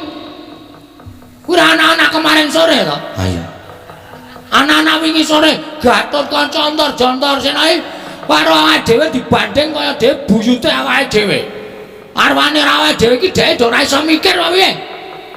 Nek kira-kira nyekel karo awake dhewe, wani rasa Semelang. Oh iya. Apa jan? Nek nganti awake dhewe mati, wong urip iso dinteni apa aku tak takon. Hah? Wong urip semene akeh iki mung do antri modar. Asline ngono kuwi. Tur mati urip iki gumantung karo sing gawe jagat. Mati urip ora gumantung karo Ndara Garkaca, Ndara Tarja, Ndara Tasena. Ning mati urip gumantung karo sing gawe urip. Ana? Heeh. Isa kowe musuh Ndara Garkaca, Ndara Tarja, Ndara Tasena, kowe perang karo nom-noman Ngamarta menang lho ora gleleng. Ning ketoke kok ora mungkin ya, Gong. Sing ngomong ora mungkin sapa? Wong ki anggere wani budidaya apapun itu iso terjadi. Yes, aku manut karo kowe. Oke.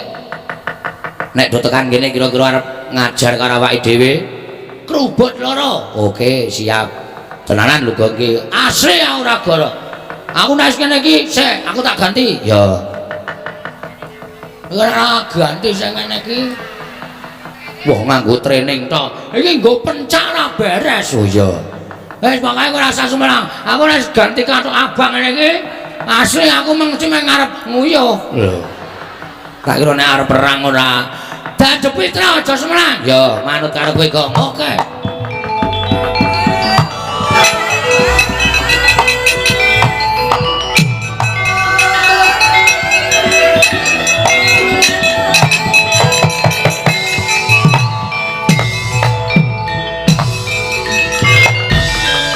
Bakti kula katur nggih, Den. Ya tak tampa pangestu tampan ngono ya Petruk. Nuni nggih sangat anggen kawula mundi. Ndara Antasena? Ya, Gong. Bakti kula katur nggih, Den. Ya tak tampa. Kok pasuryane ora kaya adate? Sampeyan niku nek teko mesti ngedum rokok lho. Niki kok kaya ora ana piye niki? Sik, perkara aku ngedum rokok ki rak lega atiku. Nggih. Wangsulan, Tru? Ya. Ning kok saniki kaya mboten lega. Jujur wae aku ora lega rasaku, Tru. Mboten lega rasane mergane aku nampa mung dikaning wong Prabu Mandura. Yen to kowe wani karo Prabu Mandura, iya. Oh nggih. Lah terus sebabe sampeyan rawuh mriki jalarane napa? Aku diutus karo wong Mandura. Ken nyekel kowe. Nyekel pripun? Tak bondo, tanganmu tak krincung sikilmu. Tak leboke pakunjaran. Kok iso? Kok iso ento? Ento sapa? Antasena kuwi. Kok ora aja dilebokke pakunjaran niku lak salah kula napa? Nek kula melakukan penipuan, perjudian, penusukan niku sampean nyekel kula ora masalah. Ha kula niku ora nglakoni napa-napa ya dirangket. Kowe wani karo Siwa Mandura, ya to, Tru? Ya to, Gong. Kowe wani karo pepunden padha karo kowe nampa keluputan. Kowe gawe isin pepunden Pandhawa.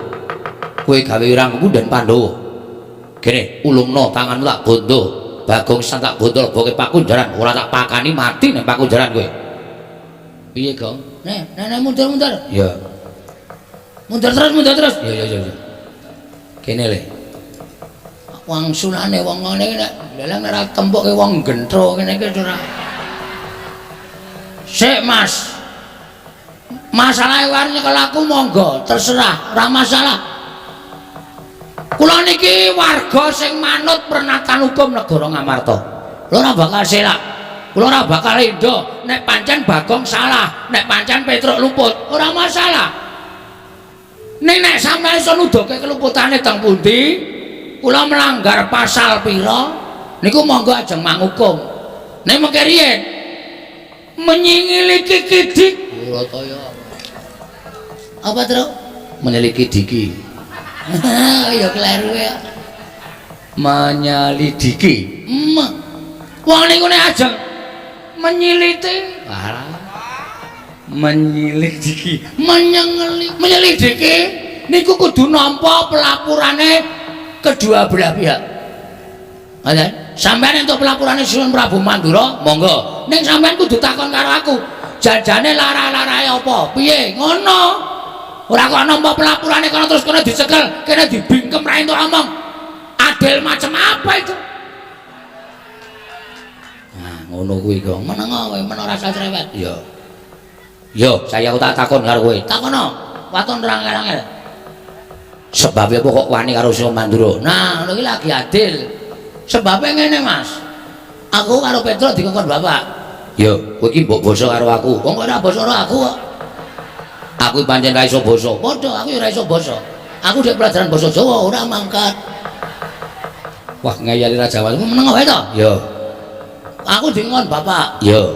Kon sowan ning negara Ngamarta. Apa? Apa to? Apa to wigatine? Ya kuwi mung dikongkon supaya mboyong para Pandhawa rawuh ning Karang Kadempel. Sebabe bapak arep bangun kayangan. Dudu papan sing magrong-magrong kaya kayangan dudu. Ning bangun morale para kawula sak negara Ngamarta supaya uripe ana ing kayangan, kebak karukunan lan katentreman. Paham? Terus syaratnya siji. Syaratnya siji, aku kudu mboyong para Pandhawa. Mboyong para Pandhawa. Sinambi mundi pustaka Jamus meyang jimat kelima sada. Terus rawuh Prabu Kresna ya ngendikake nek arep mboyong pustaka Jamus lima sada dienggo tumbal wadaling negara Ndarawati mergo Ndarawati ketaman pegebluk. Sampai di situ, waduh. Aku curiga. Apa? Kang curiga. Curiga iki keris. Lho, kok mencurigai iki lho. Cubriya. Aku Cubriya. Sinuwun Ndarawati iki nalih Ndara Titis Wisnu kok negarane ketaman pegebluk. Itu hal yang mustahil. Ha ta? Ya, terus pegebluk iku tiba ning donya dienggo papan sing elek. Papan sing apik ora bakal ketiban pegebluk. Mula kula curiga. Ya nek Sinuwun Ndarawati niku tenan, nek palsu, nek mung arep gawe mboyong pustaka Jamus lima sada, napa mboten kapitunan? Wah, kula matur ngoten niku Prabu Baladewa panus maning jal-jalanan. Petro, Bagong, kere ketibal 17 wong elek nyolong mripat, mung batur kok wani karo nata Ndarawati. Kowe iki meng kere sadar. Kula sadar wong kula ya kere tenan. Kula ora apa-apa dunake kere niku ora apa-apa dunake wong ora duwe ora masalah. Wong kula ya ora duwe tenan, kula niku ya wong melarat tenan. Lah iya, lah nggih. Bareng tekan ngendone Sinuwun Prabu Baladewa paring pangandikan. Kowe bali ya, Gong. Omong karo bapakmu. Bapakmu ki wong sekeng, bapakmu ki wong melarat. Semar ki wong ora duwe bangun kayangan. Sing nggo bayar cengele bapakmu kuwi. Ha iki wis bajigur iki. Iki wis melebihi apa jenenge unggah wis nglanggar tata krama nganggar unggah-ungguh. Sari ngene Mas. Perasamu sebagai anak. Ya. Nek bapakmu DC piye? Aku nesu. Pamane tak uneke Antasena anake wong Werkudara, wong drogak-drogok, wong ra iso basa, hunah-hunuh. Rasamu piye? Wong mau tak ajar mergo nginuk karo bapakku. Padha aku. Aku ngene iki mbelani bapakku to. Ento iso ketemu Antasena. Undang-undane ento. Ento itu kang nata gamelane, men. Ora masalah. Ora. Bener sapa saiki petungan? Jebul lelakone ngono kuwi to. Heeh. Aku ora gawe-gawe aku. Sumpah wis to. Prabu Baladewa terus sapa sing cilik gedene sanggulat ing dhuwur lho. Kunang boyong pustaka Jamus lima sada. Ha niku terus kula metu jaba. Kula tataki tandane Prabu Baladewa. Ngoten. Kowe ngerti ra aku mbok-mbokane sadar ora kowe? Berarti kurang seru. Aku wis ngerti. Nah, mula niku sampeyan iso metung, sampeyan iso mikir. Ngoten. Pripun kok iso kedadian kaya ngene iki? Sampeyan arep belani sapa? Sampeyan arep belani Prabu Baladewa? Ora masalah, ora masalah. Sampeyan mungsuh karo kula. Jajal ye. Boktake wong Depok kene. Antasena karo Bagong menang sapa? Nek menang sampeyan, Piyai Swinake wis nglumrahke, lumrah Antasena Satriya. Nek menang kula, sampeyan isin selawase. Ngono ye. Ora ketap-ketip ento. Entanto. Kowe meneng to cah jireh kok awak wae. Wisane mung dekem nang mburi kok. Wah, dadi critane ngono to. Ah, aku wis omong. Kuwi ladalah, ora ladalah iki serius. Piye terus piye? Ayo golek got sing jembar. Rupa wani jembar wani, padangane wani, petengane apa meneh? Wah, nek ngono nek aku ngewangi Siwa Mandura, salah aku, Gong. Aku tergantung pikiranmu. Salah karo ora iki gantung sampeyan menggalih. Monggo arep wangi Baladewa. Oke, ora masalah. Sampeyan bantu kali kula. Matur nuwun. Tegese sampeyan nom-noman sing sadar karo kahanan to.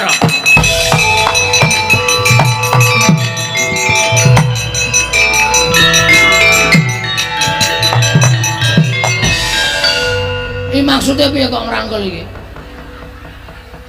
Truk, hati-hati lho, truk iki aku dibanting tiraka lho. Ora Ndara Antasena wis eling kok, Gong. Eling piye, Mas? Eling ngrangkul kuwi nek dhek salah. Iki ketoke sikile kok mlebu-mlebu nang ndi? Nang tengah-tengah sikilku kok nek banting. Kok gak dengkul nggon aku. Ngapura. Mboten napa-napa. Aku salah. Mpun nggih mpun. Karena sampean niku canom kadang kala nek entuk pelapuran terus emosi yang dipakai tapi hati enggak terpakai. Bener. Terus ngubyang-ngubyung ngalor kidul. Yo barang dikenake aduh getun aku ageton tiba mburi. Mula jenenge Cibubur. Lho. Kok tadi Cibubur ngopo? Nasi sudah menjadi bubur. Ora ono cinasi. Aneh-aneh ora. Ya wis nek ngono aku salah. Terus pripun iki? Kowe tak ewangi aja kuwatir. Nek ewangi pripun? Aku tak ngewangi karo kowe entuk ya, Gong. Entuk yakin entuk. Pripun? Ya, wah gleleng iki. Wah, jan bulan-bulan. Iki sing tekan kene ya kuwi Kakang Haryoto Kakang Antarja. Heeh, terus nek ketemu karo kowe nek kowe muni-muni kaya unek-unek aku iki mau mesti kowe diajar malah. Mergo kae watake beda karo aku. Waduh. Umpama diajar mbok niki mawon, Hus. Kok kakangne ora? Aku ora melu-melu kok. Nek aja kuwatir. Aku tak mancing ning awakmu. Manjane iki? Iya. Nane, tenan. Serius. Wes go. Nek kowe tak njingi, kowe diantem ora ngrasake lara, dipateni ra iso mati. Wah, gleleng iki wis rasa sedia power bank iki. Ha iya. Ora iso mati kok. Ha iya coba. Lha medal ndi medal iki kok? Ah, ora. Niki ciut ning kok iso jembar. Jijik ora. Ama dan pundi? Kowe ngampet ambegan. Ngampet ambegan. Mo, mlebu sarana sukma. Mun nek wis tak njingi, kowe iso ambles bumi, kowe iso dikapak-kapake ora apa-apa, kowe iso mabur yen perlu. Ngono wae ya, Gong. Aku tak mancing ning awakmu.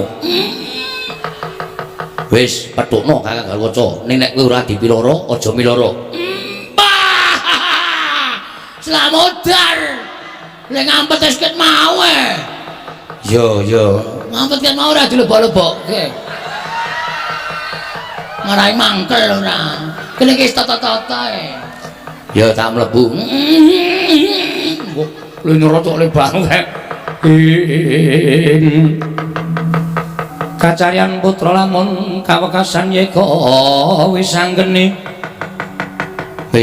maya Wisnu Atinta. Gong wis lho kok ora ono to wis mlebu kok aku ya gumun kok Ndara Antasena kok ilang lap terus mung ana bayangan mlebu ning awakmu slop ngono. Sampeyan teng pundi, Den? Ning awakmu. Tenane? Iya. Lho kok sedeng ya? Sedeng wae. Lentur apa ya, Tru? Ha iya. Monggo Ndara Antasena iki gedhe lho. Heeh.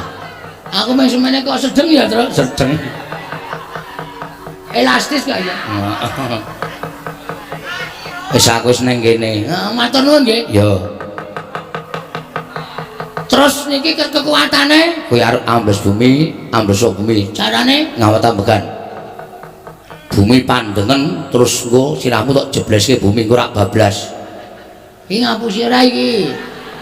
Ora bumi tak sirahe jebleske menyonyo sampean tak ajar lho. Ora, tenan.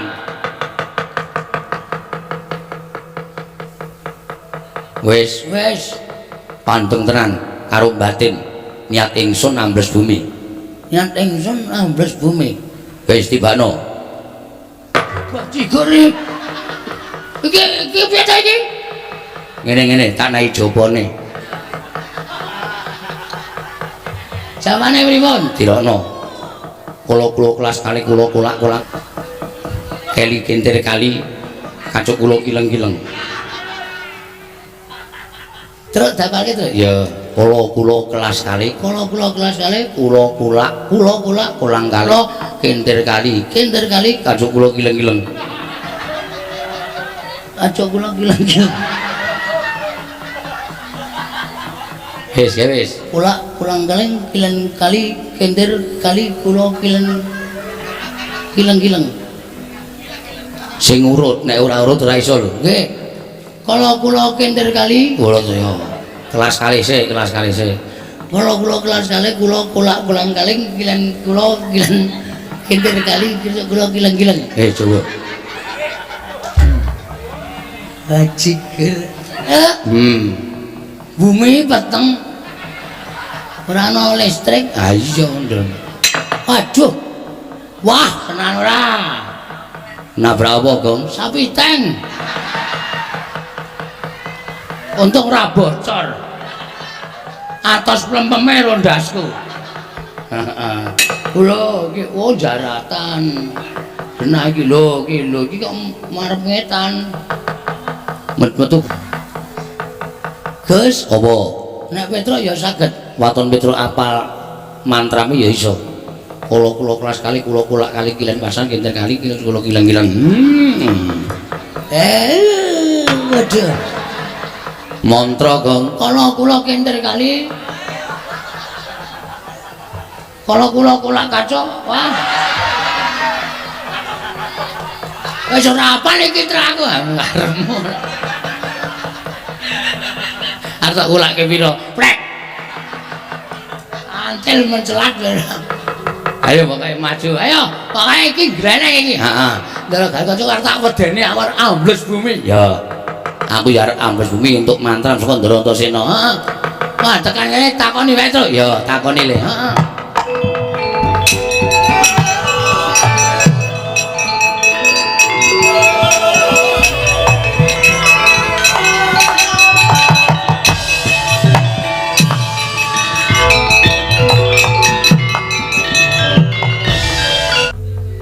Ndara Gatotkaca. Iya, Bagong. Ndara Gatotkaca, iya, Petruk. Kok mandhap saking Dirgantara mboten menehi sasmita. Mak jeluk kaget aku.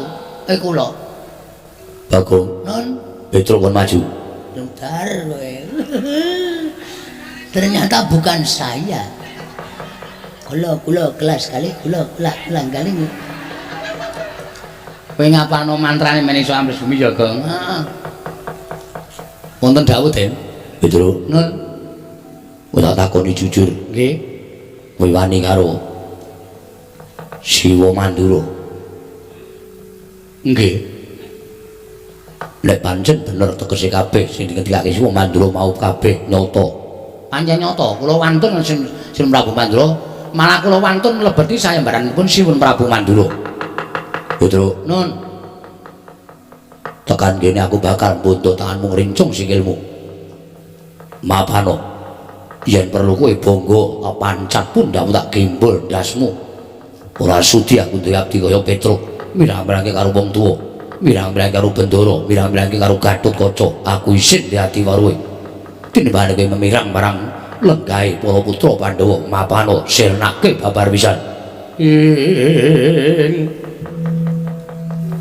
Kula kelas kali kula katriku mulung mangrempak ing wadya Kurdakara. Aja kula keleng Kurdakara nek kagiri-giri.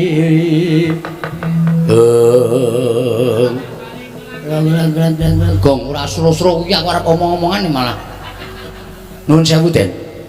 Nek perkara kula jemang pejahi mboten napa-napa, mboten napa-napa. Ning nek pancen kula salah, nek pancen kula kleru. Nek kula mboten salah, kula mboten arep dipateni niku terus Petro niku menungso kok dipajake kewan. Kewan niku ora kleru ora salah, dipateni menggo pemarem matine para menungso-menungso niku. Nek Petro niku menungso ya, Den.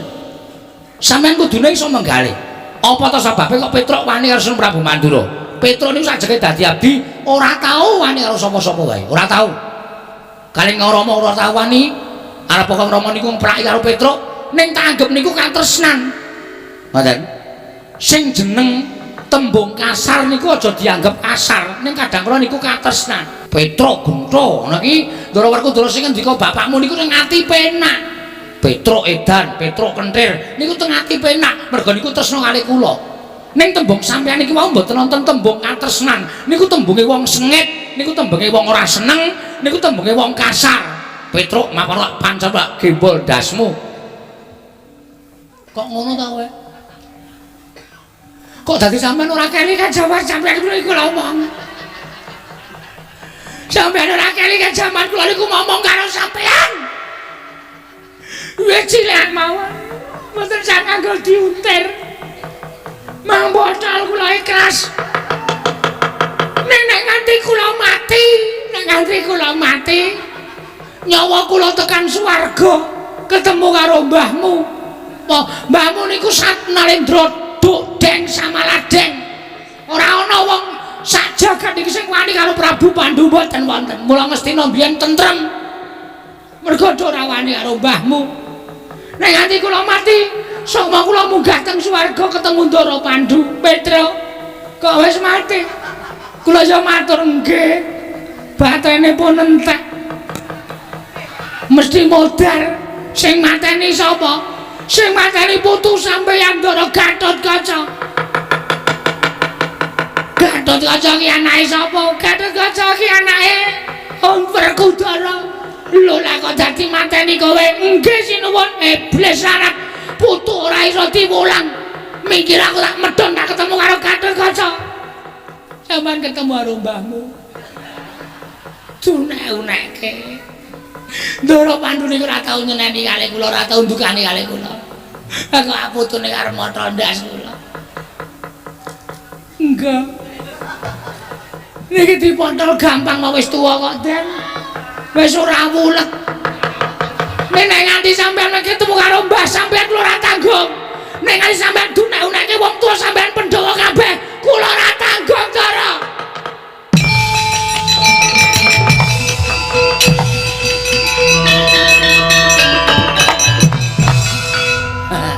Agene mayar.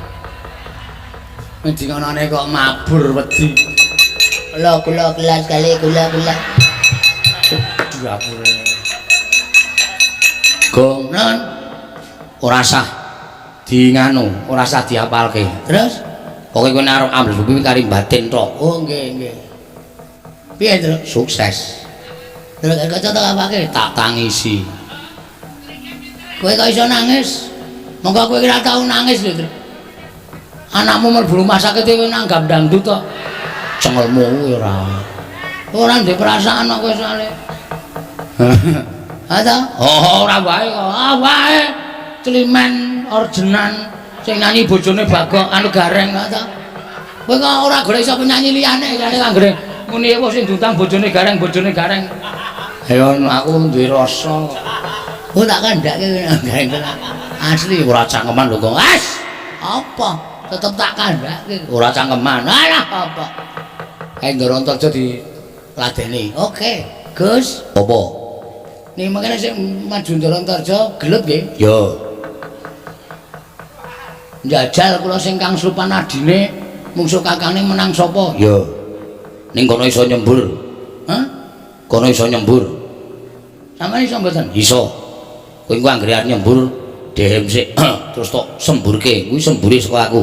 Oh, siap. Saya kene wong Sareja kene. Arep nyekel Petro tandinge iki. Anake Ndara Gatotkaca sing mangka papan. Antarja Werkudara Antasena iki antar cilik. Ayo, aku ya iso nyembur. Aku ya iso ambles bumi. Mungsuhku aku ayo aja golek mungsuh liyane.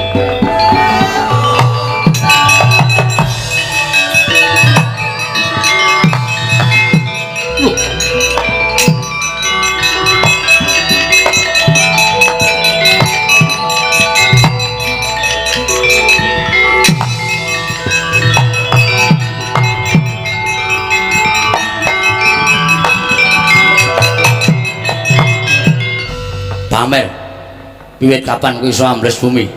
Kaget lho, ya.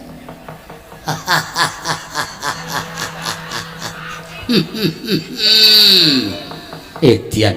Lagi iki aku weruh Bagong iso ambles bumi. Oh, aku aja kok ngemblesi bumi. Ngemblesi apa kaya aku iso. Mbah, edanan. Kowe Bagong, Nggih, aku golek Petro. Petro ora ana Bali. Aja ngapusi. Ngapusi aja takon terus tok. Kendharak tak ajar dintangani Antarja. Kowe arep ngajar aku? Iya. Aku aja tak anggap Bagong wingi. Mulai bengi iki Bagong digdaya. Duk deng samaladeng. Pilih tanding bobote yuda utawa teges tinatah mendat jinara ngentel. Terus kae nak tembung kae tinatah mendat jinara menter tinumbak bengkung sinuduk putung. Tinatah mendat jinara menter cah goblok tenan kae. Tinumbak bengkung sinuduk kecil-kecil. Tinumbak bengkung sinuduk putung ngono lho. Sinuduk putung. Aku ora wedi. Aku ya ora wedi. Sirmu arep apa? Nyekel Petro. Petro kakangku. Petro masuk angin kowe tak keroki. Tak tambali tak blonyo minyak angin. Kok Petro mati arep diame-ame. Anggapmu apa? Kowe kudune iso mikir, Jo. Kowe iki nom-noman. Kowe iki pondasi bangsa negara Ngamarta. Aja gampang kena pelapurane wong sing kurang tanggung jawab. Aja gampang kena wadule wong sing ora seneng karo Bagong, ora seneng karo Petro. Terus apa-apa tak tandangi, apa-apa waton nyendikani jawing wong tuwa. Wong tuwa iki selawase rong karuan bener, Jo. Kuwi wakku Mandura. Mas, ora urusan arep wakmu, arep abon, arep tengkleng terserah. Nek kowe terlalu banget percaya karo Prabu Baladewa ki ora apik. Baladewa ki ya rong karuan bener. Nyatane Siwa Mandura ngendika kaya ngono. Lelakone sing sejatine ora kaya ngono. Yen ngono palangi karepku ngono nyekel Petro. Nek pancen aku dadi palang kareng apa? Ora minggat suara aku. Sembur meloso awakmu. Sik. Pameran kowe arepan. Kok sing iso nyembur sak donya ki meng kowe. Kowe pamer, kowe putu ula. Iya. Kowe putu mbahmu dewane ula. Ora masalah. Semar ki ya dewa. Semar ki Sang Hyang Ismaya. Kae kakane Bathara Guru. Kae aja kok nyembur. Nyemprot kowe iso kae. Iki arta buktekne Bagong ki anak Semar. Sing pancen wis diparingi jaya kawijayan guna kasantik. Ungano dadam. Nek pancen kowe iso nyembur aja sumbar. Aku semburen. Nek aku tok sembur aku gletak. Aku ora eling. Aku ngakoni kalah. Weh, wong ki aja sok kibir, ndak kejungkir. Aja sok pamer. Mengko ndak kowe kuwi keweleh. Ngono? Nyoba ye. Ayo nyoba jajalan. Ayo. Ketiban pusaka ora gletak aja dundang Bagong. Waduh. Moh aku. Arep aku rampuh ning jijiki. Iki tak lek meneh aja. Eman-eman mergane. Mek syarate kudu ngene iki. Ayo timbano. Iki mergane mati kowe. Waduh, mati aku.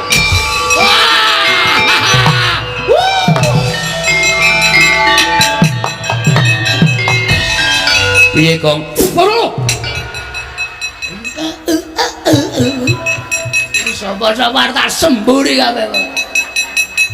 Aduh. Aduh, Gong. Ah, panas, Gong, dadaku. Panas, Gong. Kampungmu kapan kowe? Ayo, arep aku ngewangi kowe ning hutangmu sahur ora? Oh. Aduh, Gong. Aduh, guru. Kapok ora. Ayo ra nonton ndoro-ntor jae glekak itu, Trek. Ora gleleng. Ayo. Ayo, Gong, ora ngono ki, Gong. Ora main-main, aku ora seneng carane kaya ngono, Gong. Aku wegah. weh lah ora sambat. Melonyo awakmu. Panas banget, Le. Oh, gleleng aku. Heeh. Awak nggih.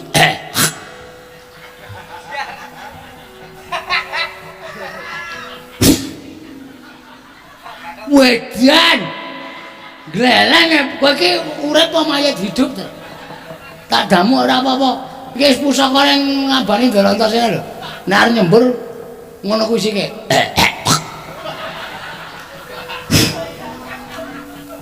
Aku mengisis saiki. Hah? Kok mengisis? Dan Apa? kok mengisis? Sajae racune wis entek. Waduh. Pokoke ane ndamu kok ya. Ya sajae ngono. Wah, niki nang mboten. Metu ra omong-omong. Lah kowe terus suwe-suwe gleleng. Ogah ora. Sunane metu ya omong. Omong meneng bae. Hakane ya ora krasa. Sunane metu ki kedhep apa? Kodhem. Karo glinding. Glinding dasmu. Kowe bangeten iki Kakang Antarja ora eling tak tambanane. Nek nganti ana apa-apa ndak malah ora prayoga. Nggih. Wah, gugu karepe dhewe.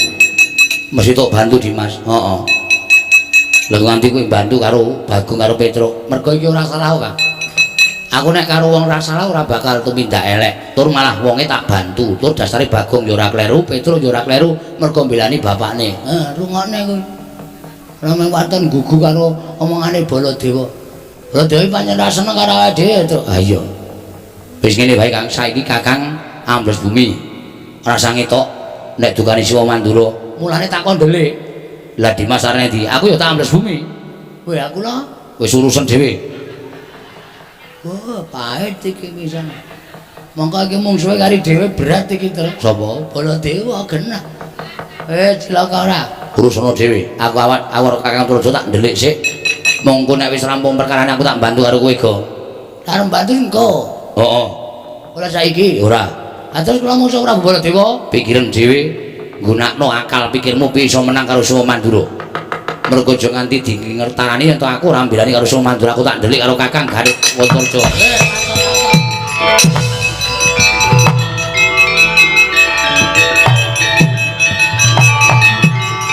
Edian. Bareng ketemu Petruk karo Bagong. Ora iso ngampet guyu aku. Rupane ya pancen do apik-apik tenan. Ora. Hai!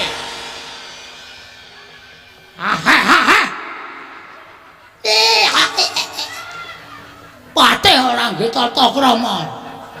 Temu sapa-sapa. Antel sisan kowe. Muni ana.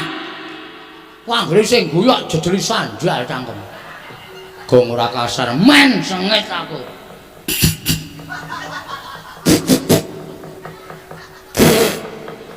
Wah. Aduh ora iso ngampet aku. Waduh Bagong getangi matane kaya arep cepling-cepling kok. Ora wedi nek gogrok matane.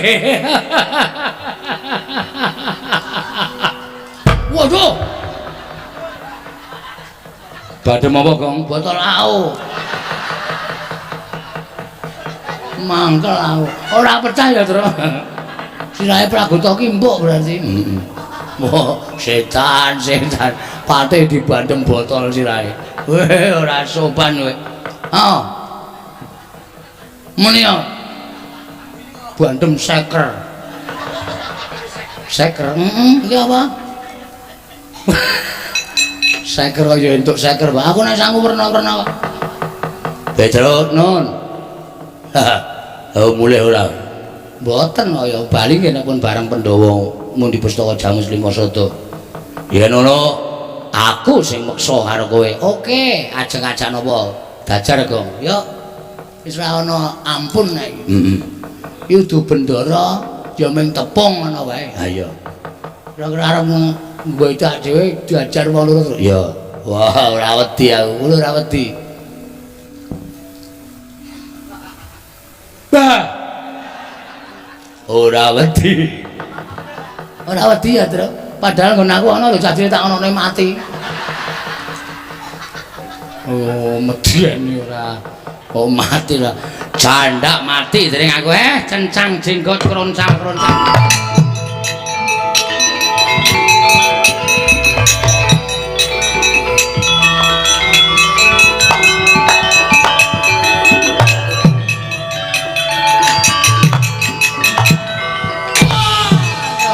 Bang, oke.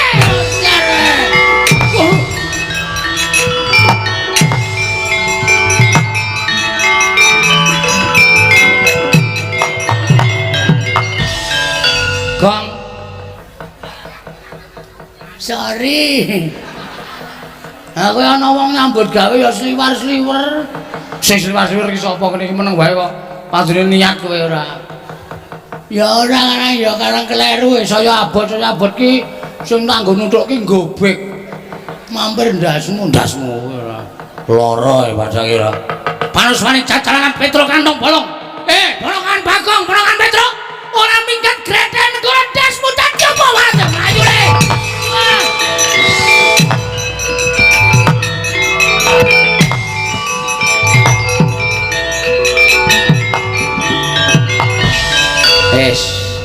Selesai. Si Mandra wis nesu tenan duka tenan. Petruk kantong bola ora minggat suara paning Prabu itu greten negara jeblok wetengmu. Jeblok tenan iki kok. Nenggala ampuh tenan. Ha kono terserah. Aku iki senengane ngono kuwi to. Ngene wae didum le. Oke. Sing maju kowe aku. Apike iki wangun-wangune sing maju kowe. Ah, celek. Kowe ngarep endo saka swasana kowe. Endo saka kahanan. Kowe ngerti ora sing disumbari mau sapa? Ndara Baladewa ngendika piye? Ayo krunguku. Anu meneh Jenderal Petruk kantong bolong. Sing jeneng Petruk kantong bolong ki sapa? Ora ana jeneng kok Bagong kantong bolong ki ora ana. Wis kono dinikmati.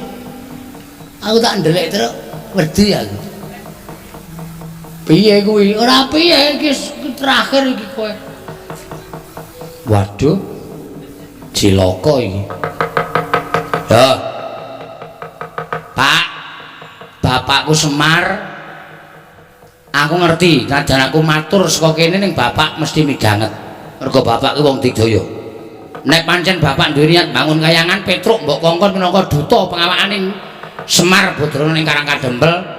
Kanan kaya kene iki bapak mesti mbantu karo Petruk kantong bolong. Ical wujuding Petruk ana nata mandura.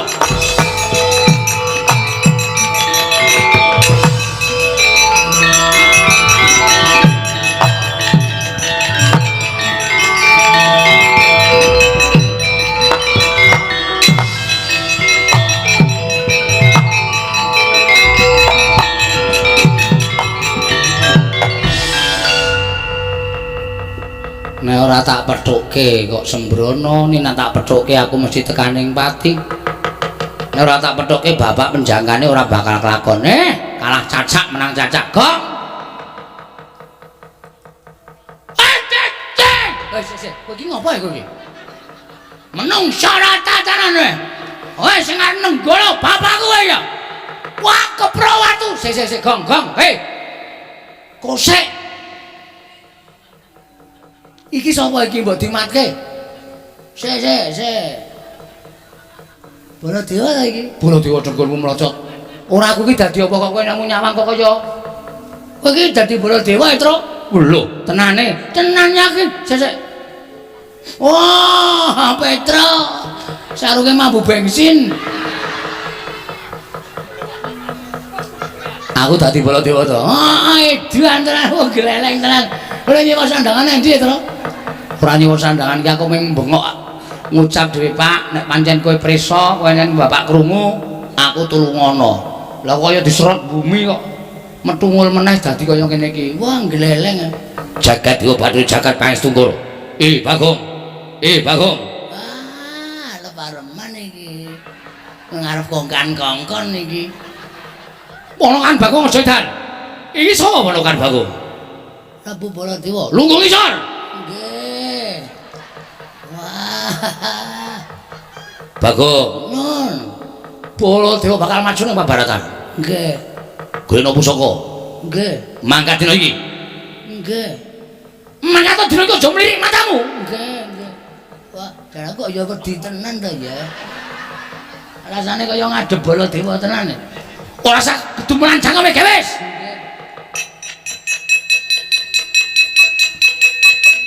Monggo sinuwun. Edan kowe. Kurang ajar kowe. Wis tak weruh ana Baladewa bingkil, iya. Mbok menawa ajeng buka reparasi. Reparasi ndolong ganti. Wah, jangan gleleng tenan.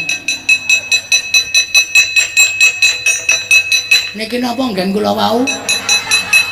Moh ora sudi. Kegeden. Yo. Kula nek rasane niki ra tonjo e. Niki nggih. Yo, saenduhe. Minggiro. Niki. Baladewa tak pethuke. Nggih. Pamujimu tak jaluk. Nggih, kula dongak-dongake lepas oparane jembara kubure. Wong edan ora. Malah ngene-ngene lepas oparane jembara. Ayo, iki nane Tremantura Prabu Baladewa. Ayo, tak papake legane atiku, Pak.